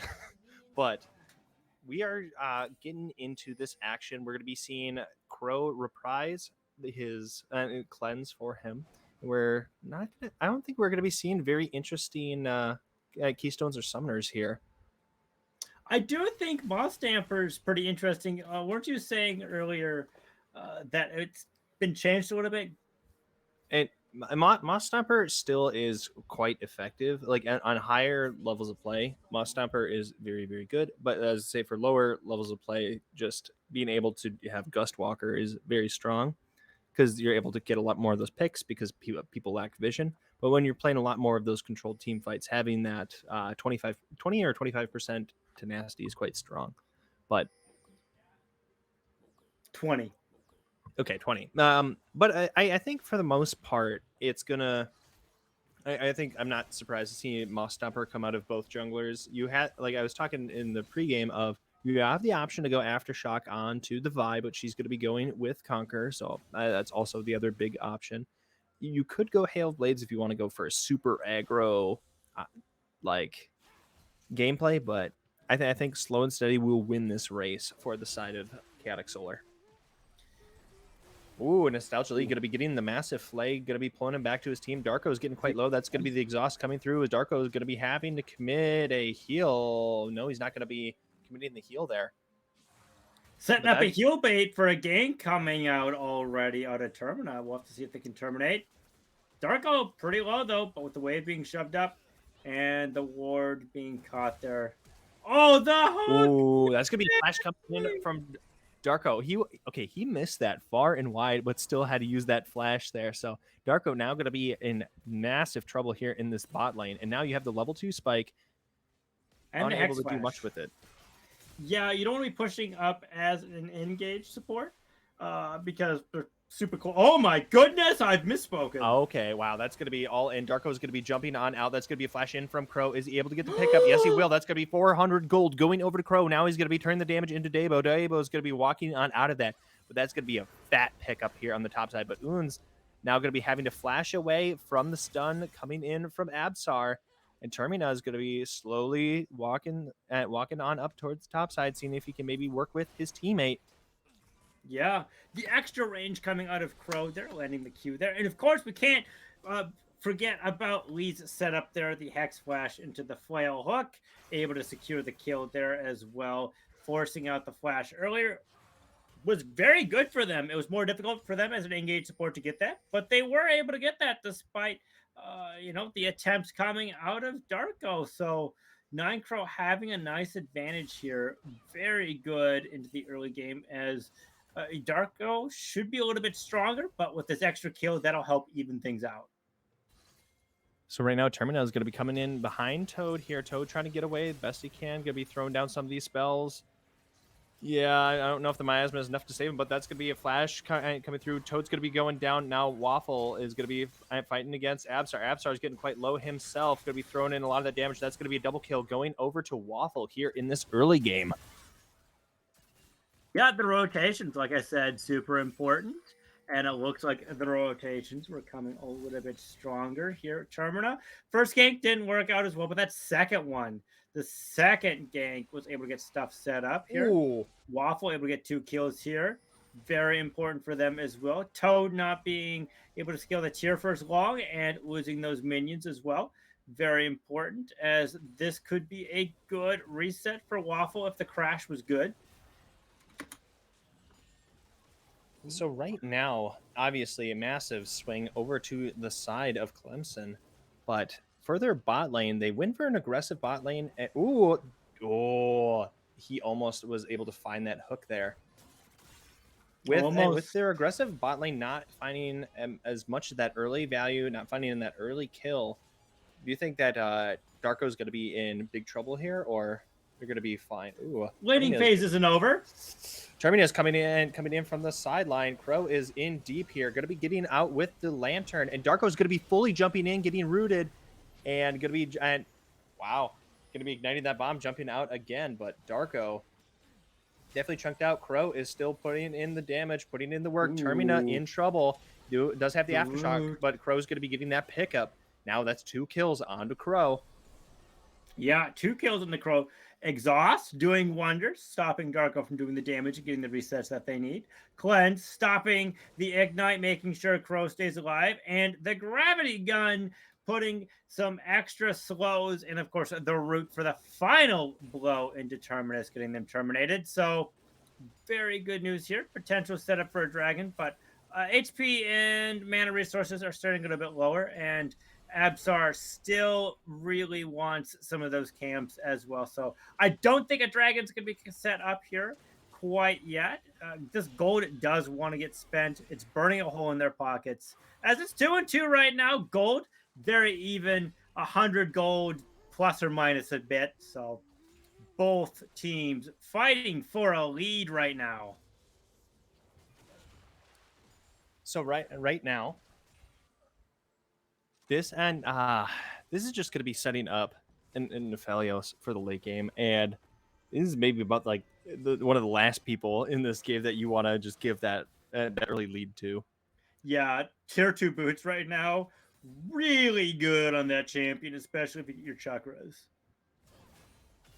Now, early on, if you're unfamiliar with Aphelios, if you have not read the essay or watched the 20 hours of YouTube videos you need to understand how his kit works, there's a certain order of guns you want to be going for. So they're going to be wanting to try and rotate through those to try and get some good setups for team fights and for the late game. So that's not quite in line as they haven't been able to chew through the ammo, but they're going to be closer to the setup there as they're gone through 2 guns at this point, the green and red gun.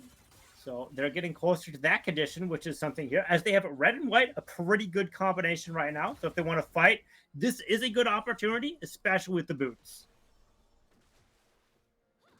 So right now, they're going to be setting up for this dragon. Darko is going to be shoved under his tower. He's not going to be able to rotate over to his team quickly.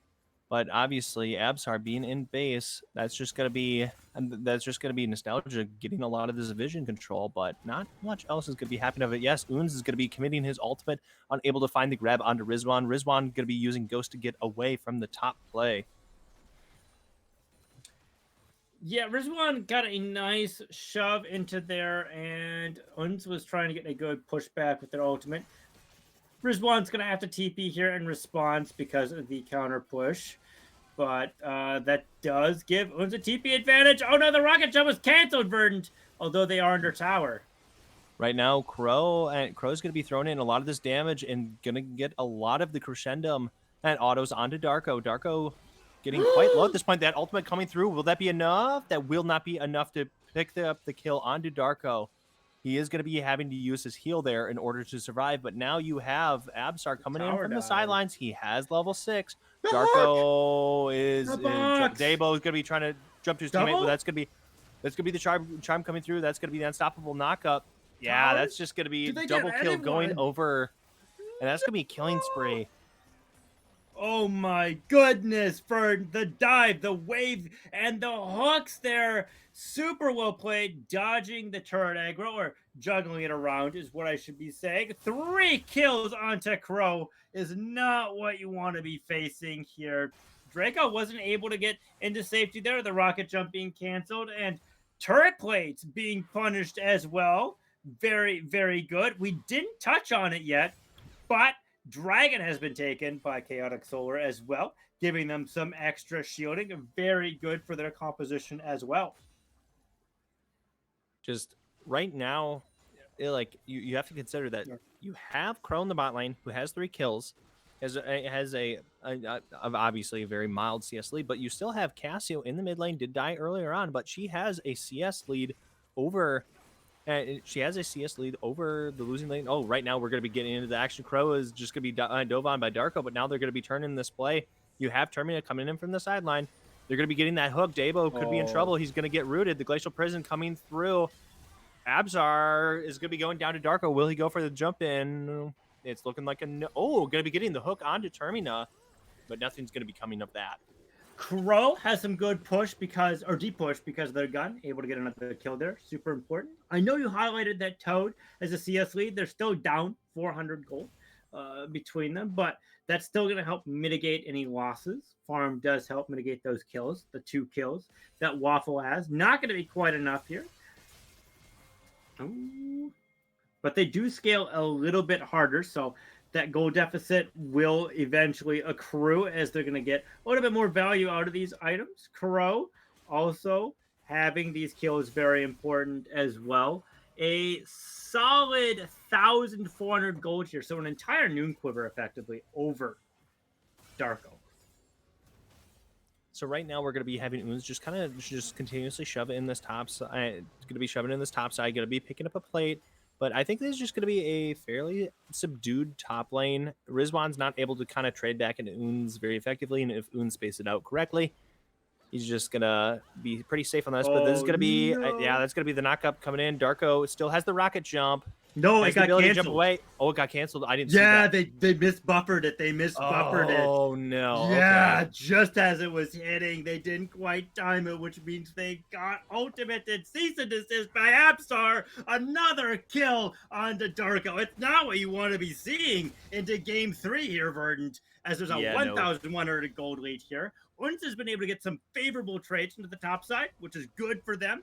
They're very confident with this Dark Seal, but I don't think that's going to be enough here for Clemson Orange.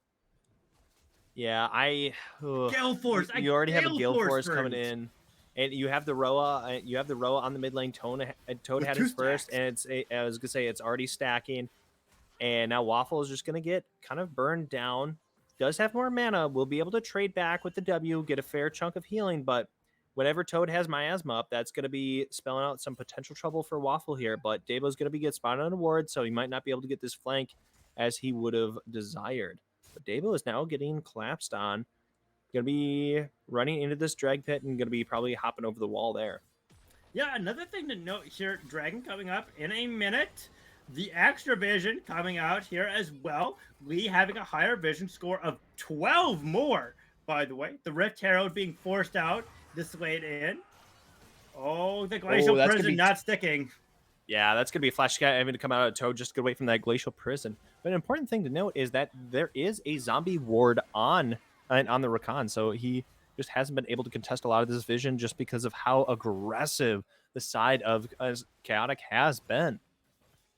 Controlled chaos. If you understand the chaos you're ensuing, you're going to get a nice advantage. 3 kill leads. Still keeping the 1,000 gold lead. Very good. Oh, no. Darko, not again. Darko just getting caught out again. Now dominating Crow. Dabo's going to be going down as well. That is now a 7-0 AFL, and that's just going to be a 700 gold shutdown. CS up to. Oh, no. Oh, no. Darko and Dabo are just getting blown out here in the bot lane.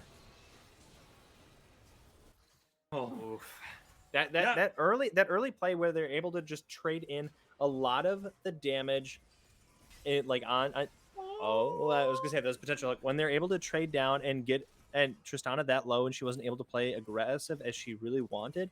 It kind of set the tone for the rest of the lane. Yeah, that first kill, okay, sure, an extra lead. It's manageable. You've got the stronger level 1. After that second play, though, when they ended up having 3 kills, that was kind of a nail in a coffin at this stage, as they just had so much more value here.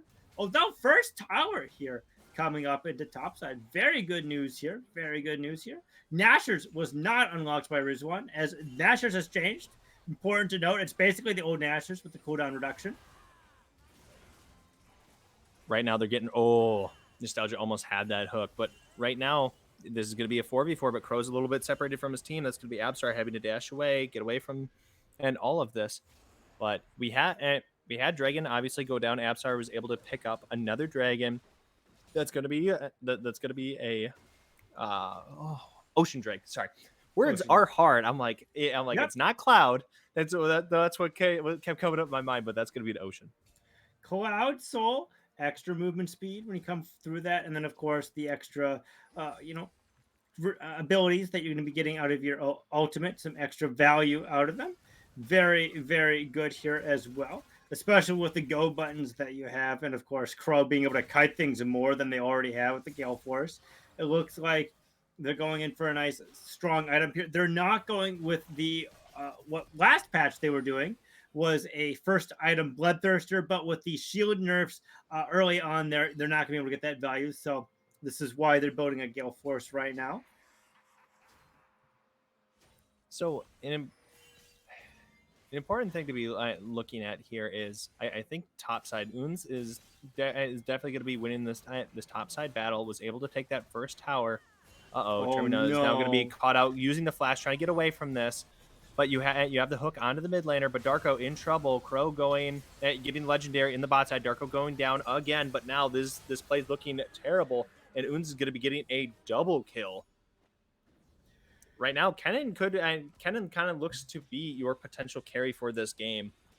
Yeah, a breath of fresh air for Clemson Orange. Of course, Crow being up 3 levels and pushing this far up because he knows where everyone else is on the top side, able to get this out. Very good for them. But kudos to Clemson Orange here. They're still down 1,000 gold, but they were able to make a very smart play and get some value out on the top side of the map here, understanding they can't challenge the bot lane. If they make a very big cannon, that could be a shutdown condition for Crow, and 1,000 gold is what happens if you kill him. That's the difference right there between the two teams. Absolutely. I mean, I think that a lot of your gold is just obviously funneled into Crow. He has 8 of your 9 kills. So like, yeah, he has a 4,000 gold. He has a 4,000 gold lead over Darko. So if you're able to kind of effectively shut him down, you very much have a chance at this game. But if you just kind of let that snowball just keep on rolling, keep on going on downhill, being unchecked, this could spell just a disaster and a possible just game over for this set. Yeah, Oons is up 3,000 versus their lane opponent. Abzar coming in from the sidelines, going to be getting the flash onto Oons. Oons now going to be trying to run away. Is going to be caught into the miasma, now quite slowed, and that's going to be a shutdown going over to Abzar. Just going to be committing a lot of these summoners, making sure to take him down. Yeah, which gives them a gold advantage into the mid lane as well. A second win condition here as well. They're down a little bit on Abzar's gold, but they just need to be able to CC things out. The carries can do the rest. That's going to be a flay coming in. The box being committed. That's going to be the Glacial Prison coming through. Crow's trying to put out as much damage as possible. Dabo's getting quite low. That is not going to be taken down. Waffle's getting quite low himself. Crow's going to be getting that pickup. Now it's Termina all by themselves. But Termina is just going to get melted. And Absar is going to be getting that pickup. But Dabo trying to run away. But that's going to be an ultimate coming in from Rizwan. Snipping him apart. And he's going to be just falling to that. And now you have Darko on the top side all by himself. But you still have Toad shoving in the bot lane. Poco a Poco. This game is crescendoing out into the game here.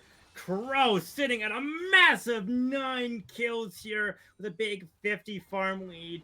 As we've been talking about, been a big condition. They tried to stick onto him. They did get some picks, but it wasn't enough in return as the majority of the kills went onto the red side. Chaotic Solar getting more value here, and more importantly, Toad has gotten their item to transform here, so that's another big win condition. Seraph's Embrace getting some extra shielding here. More team fights. Soul Point coming up in 10 seconds. Verdant, do you think Clemson Orange can potentially win this fight up if they get a good flank?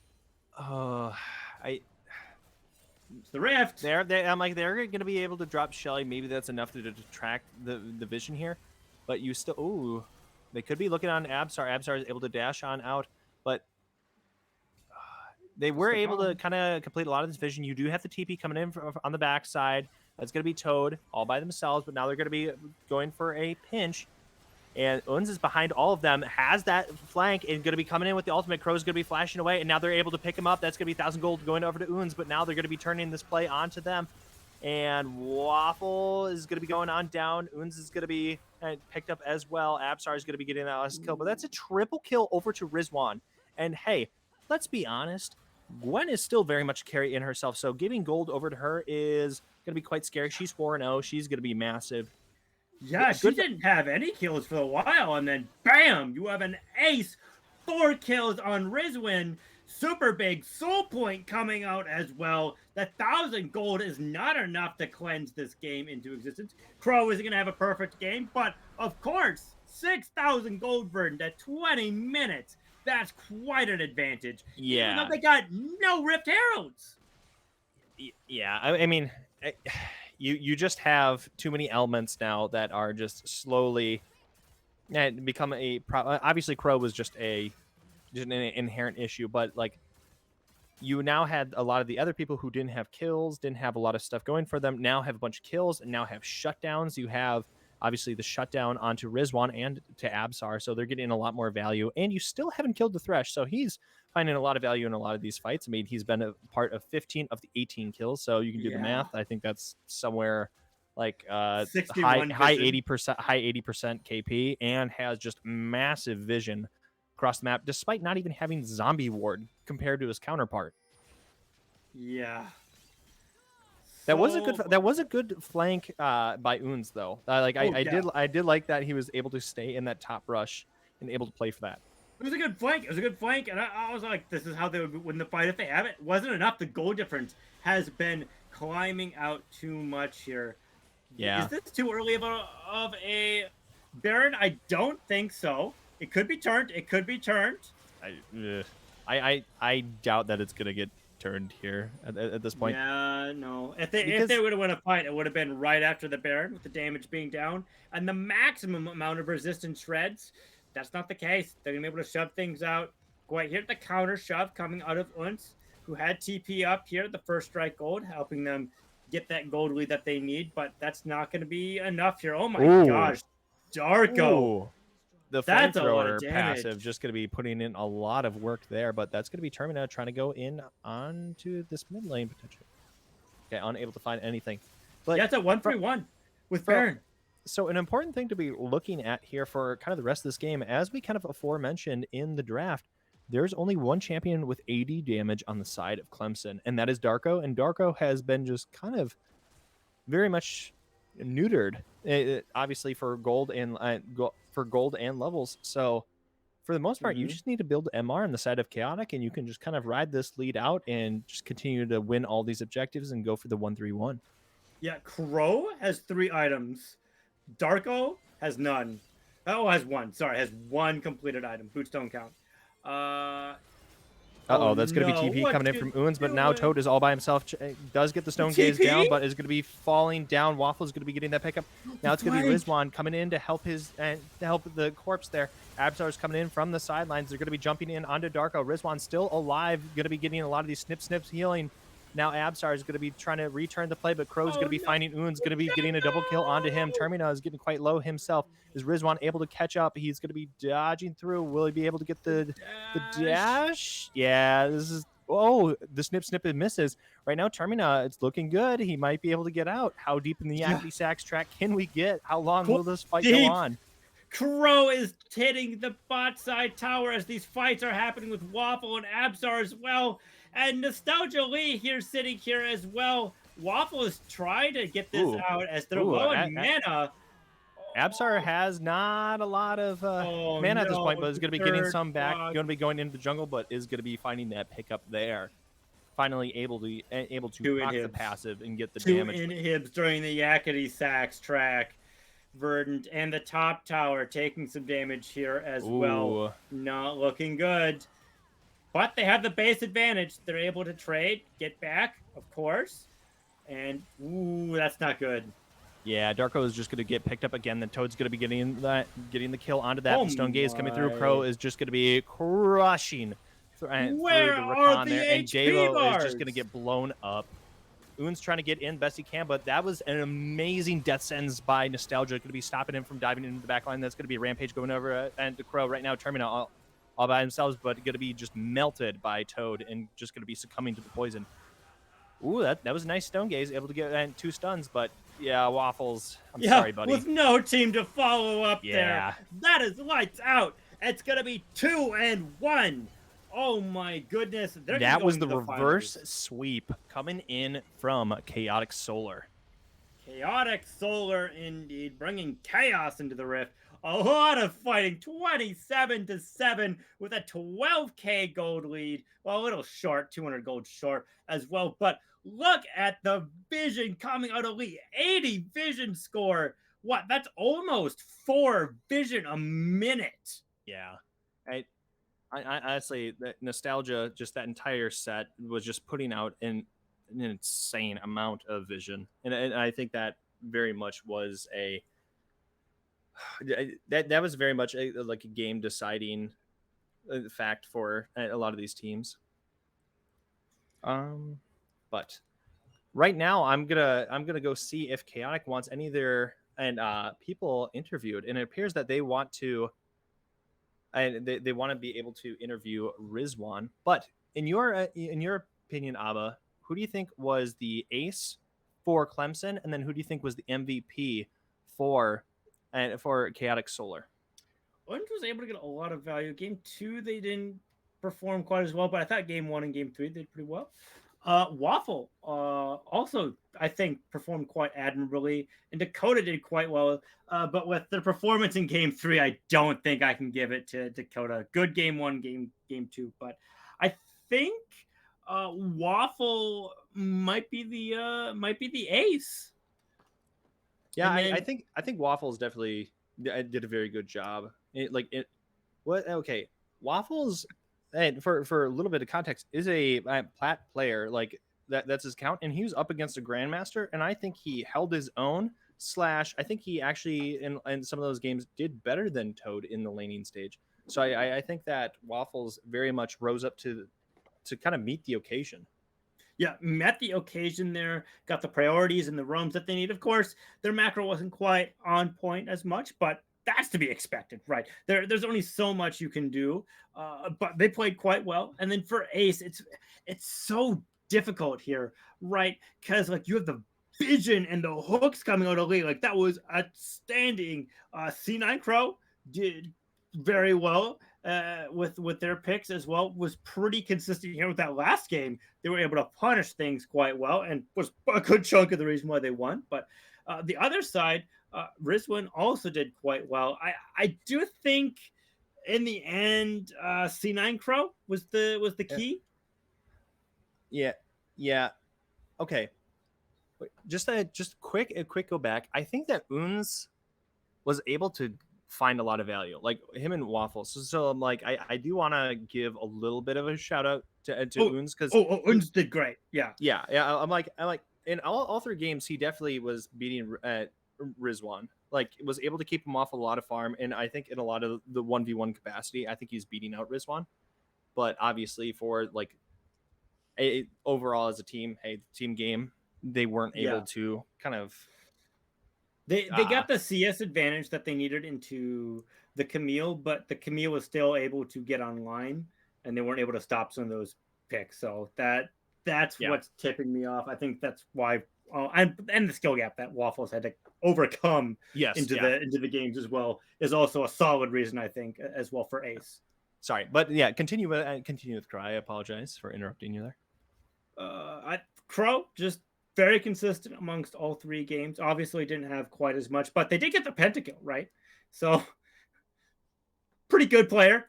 I mean, versus some grandmasters getting a penta, pretty good. Yeah. But all right. So we're just going to be waiting for Rizwan to join us here in the booth here shortly. Yeah, Video Ninja can be a little bit weird. Hopefully, I don't have a 6-second delay like last time we did an interview. That was amazing when that happened. I just kind of nodded my head, sitting around. I was on a different rig, so that was part of it. Gotcha. So, just kind of looking at that, like that really, like game 1, I thought that was going to be a very dominant game coming in for Chaotic Solar, and then Clemson really just exceeded our expectations, really kind of clutched out that game 1. In game 2, then I think we definitely were giving some bias over to Clemson at that point, who really showed in game 1 that they could do it, they could get it done and turn it around. But Rizzy is apparently in the call. If you're speaking and you can't say anything, make sure that your mic works, that you have it enabled. There should be a little gear icon. Oh no, or because there's like the audio source and the audio destination, which can be a little weird. There's like 3 links I can give out, and did you get the directors? We'll try a different link. Okay. I see the 4 callers in as well. So Yes. the bopping one. There's not even an option to speak. Okay, I think you gave them the wrong link for classic producer problems. Yes. Yep. Lost in trying to talk and produce at the same time. I'm sorry. I'm trying my best.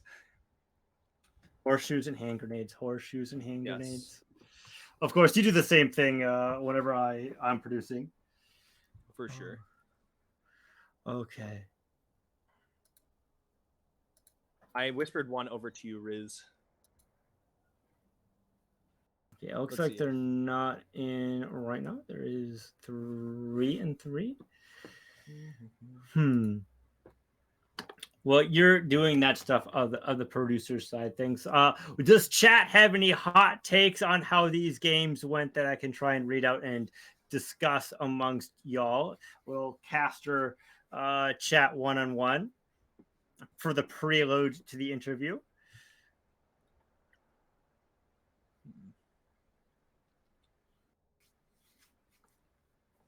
If not, I think I have the stats open from last game. Hello? I still do. Hello. Aha! Here we there go. You are, sir. Sorry about that. So, what? Just in one sentence, what's your thoughts on that set? I mean, I think the main thing is just how we were able to play and keep our mentals after losing the first game. Because we definitely could have won the first game, I feel like. But it just came down to one bad fight. But, you know, we kept it cool and we brought it back the other 2 games.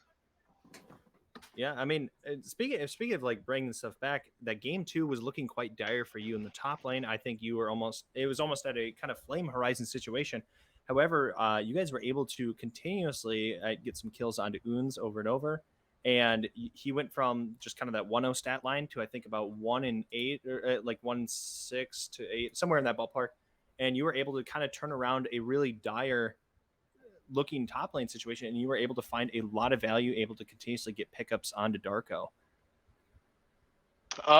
Yeah, so the Camille Jax matchup is like pretty bad, and so what was happening is I mean, I didn't really get counterpick in any of the games, so I was kind of just forced to, you know, like weak side, but he basically froze on me the whole time. Like he played well.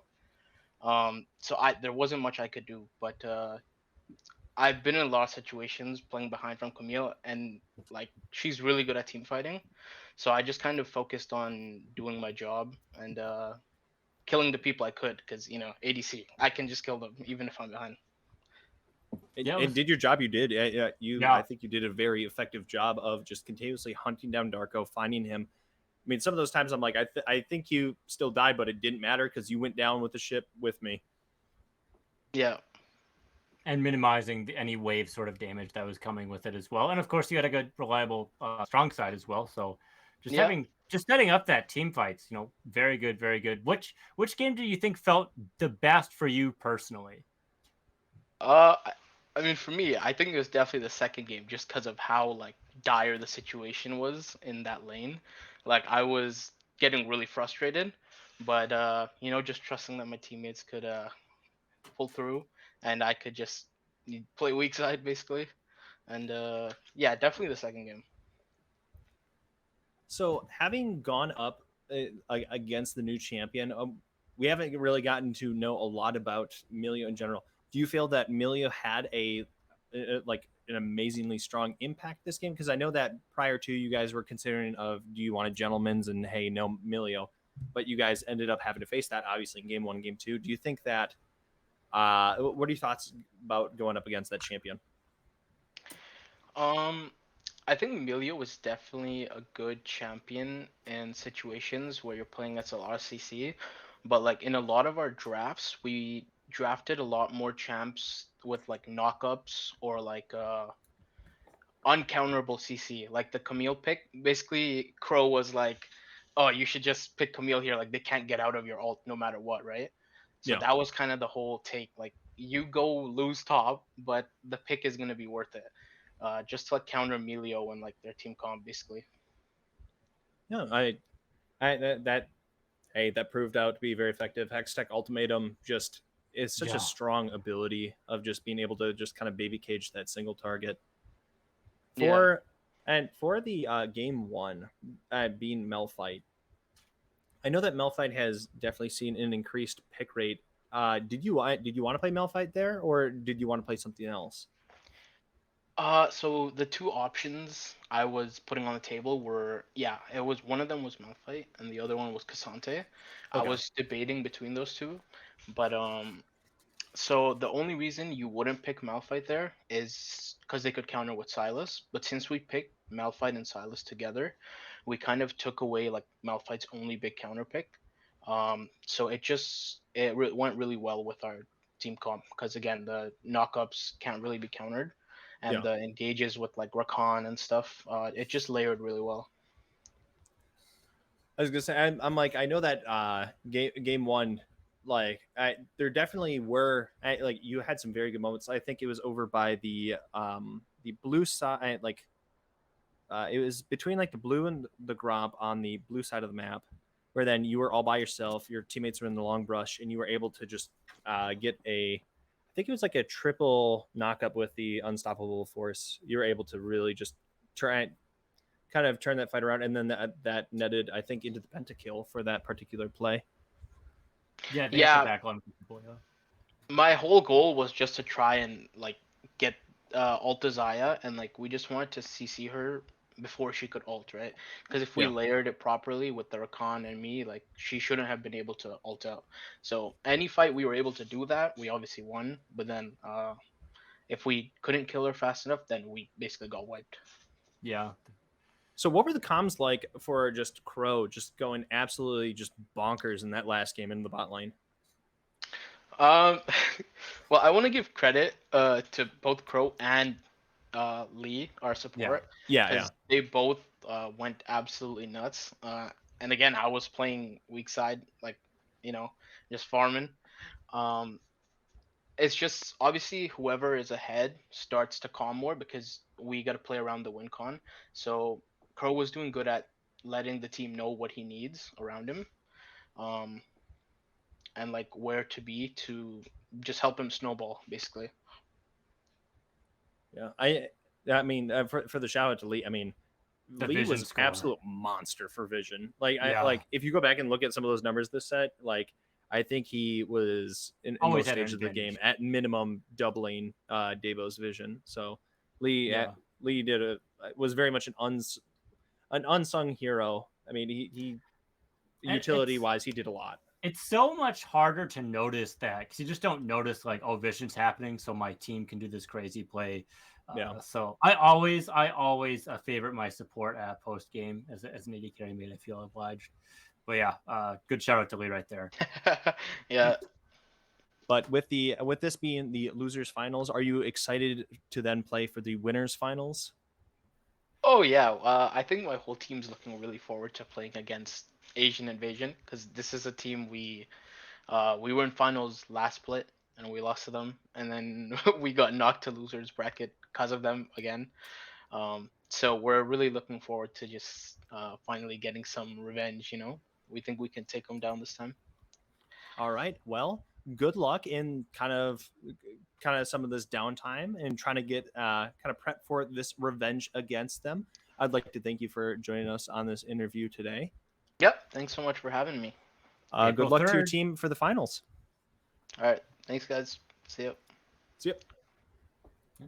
If you folks want to catch the revenge match, it should be April 3rd, should be the play-by date. So anytime within that lining up should be happening. Be an exciting revenge match. All right, and that's going to be all for us. I'm Verdant Chaos, and I'd like to thank everyone for joining me today, and thank you again, Eric, Abba Trombone. His name's Eric, on this cast today, and we will be seeing you upcoming here with a lot more of these finals coming in from Style. Thank you very much, everybody. Have a good rest of your night.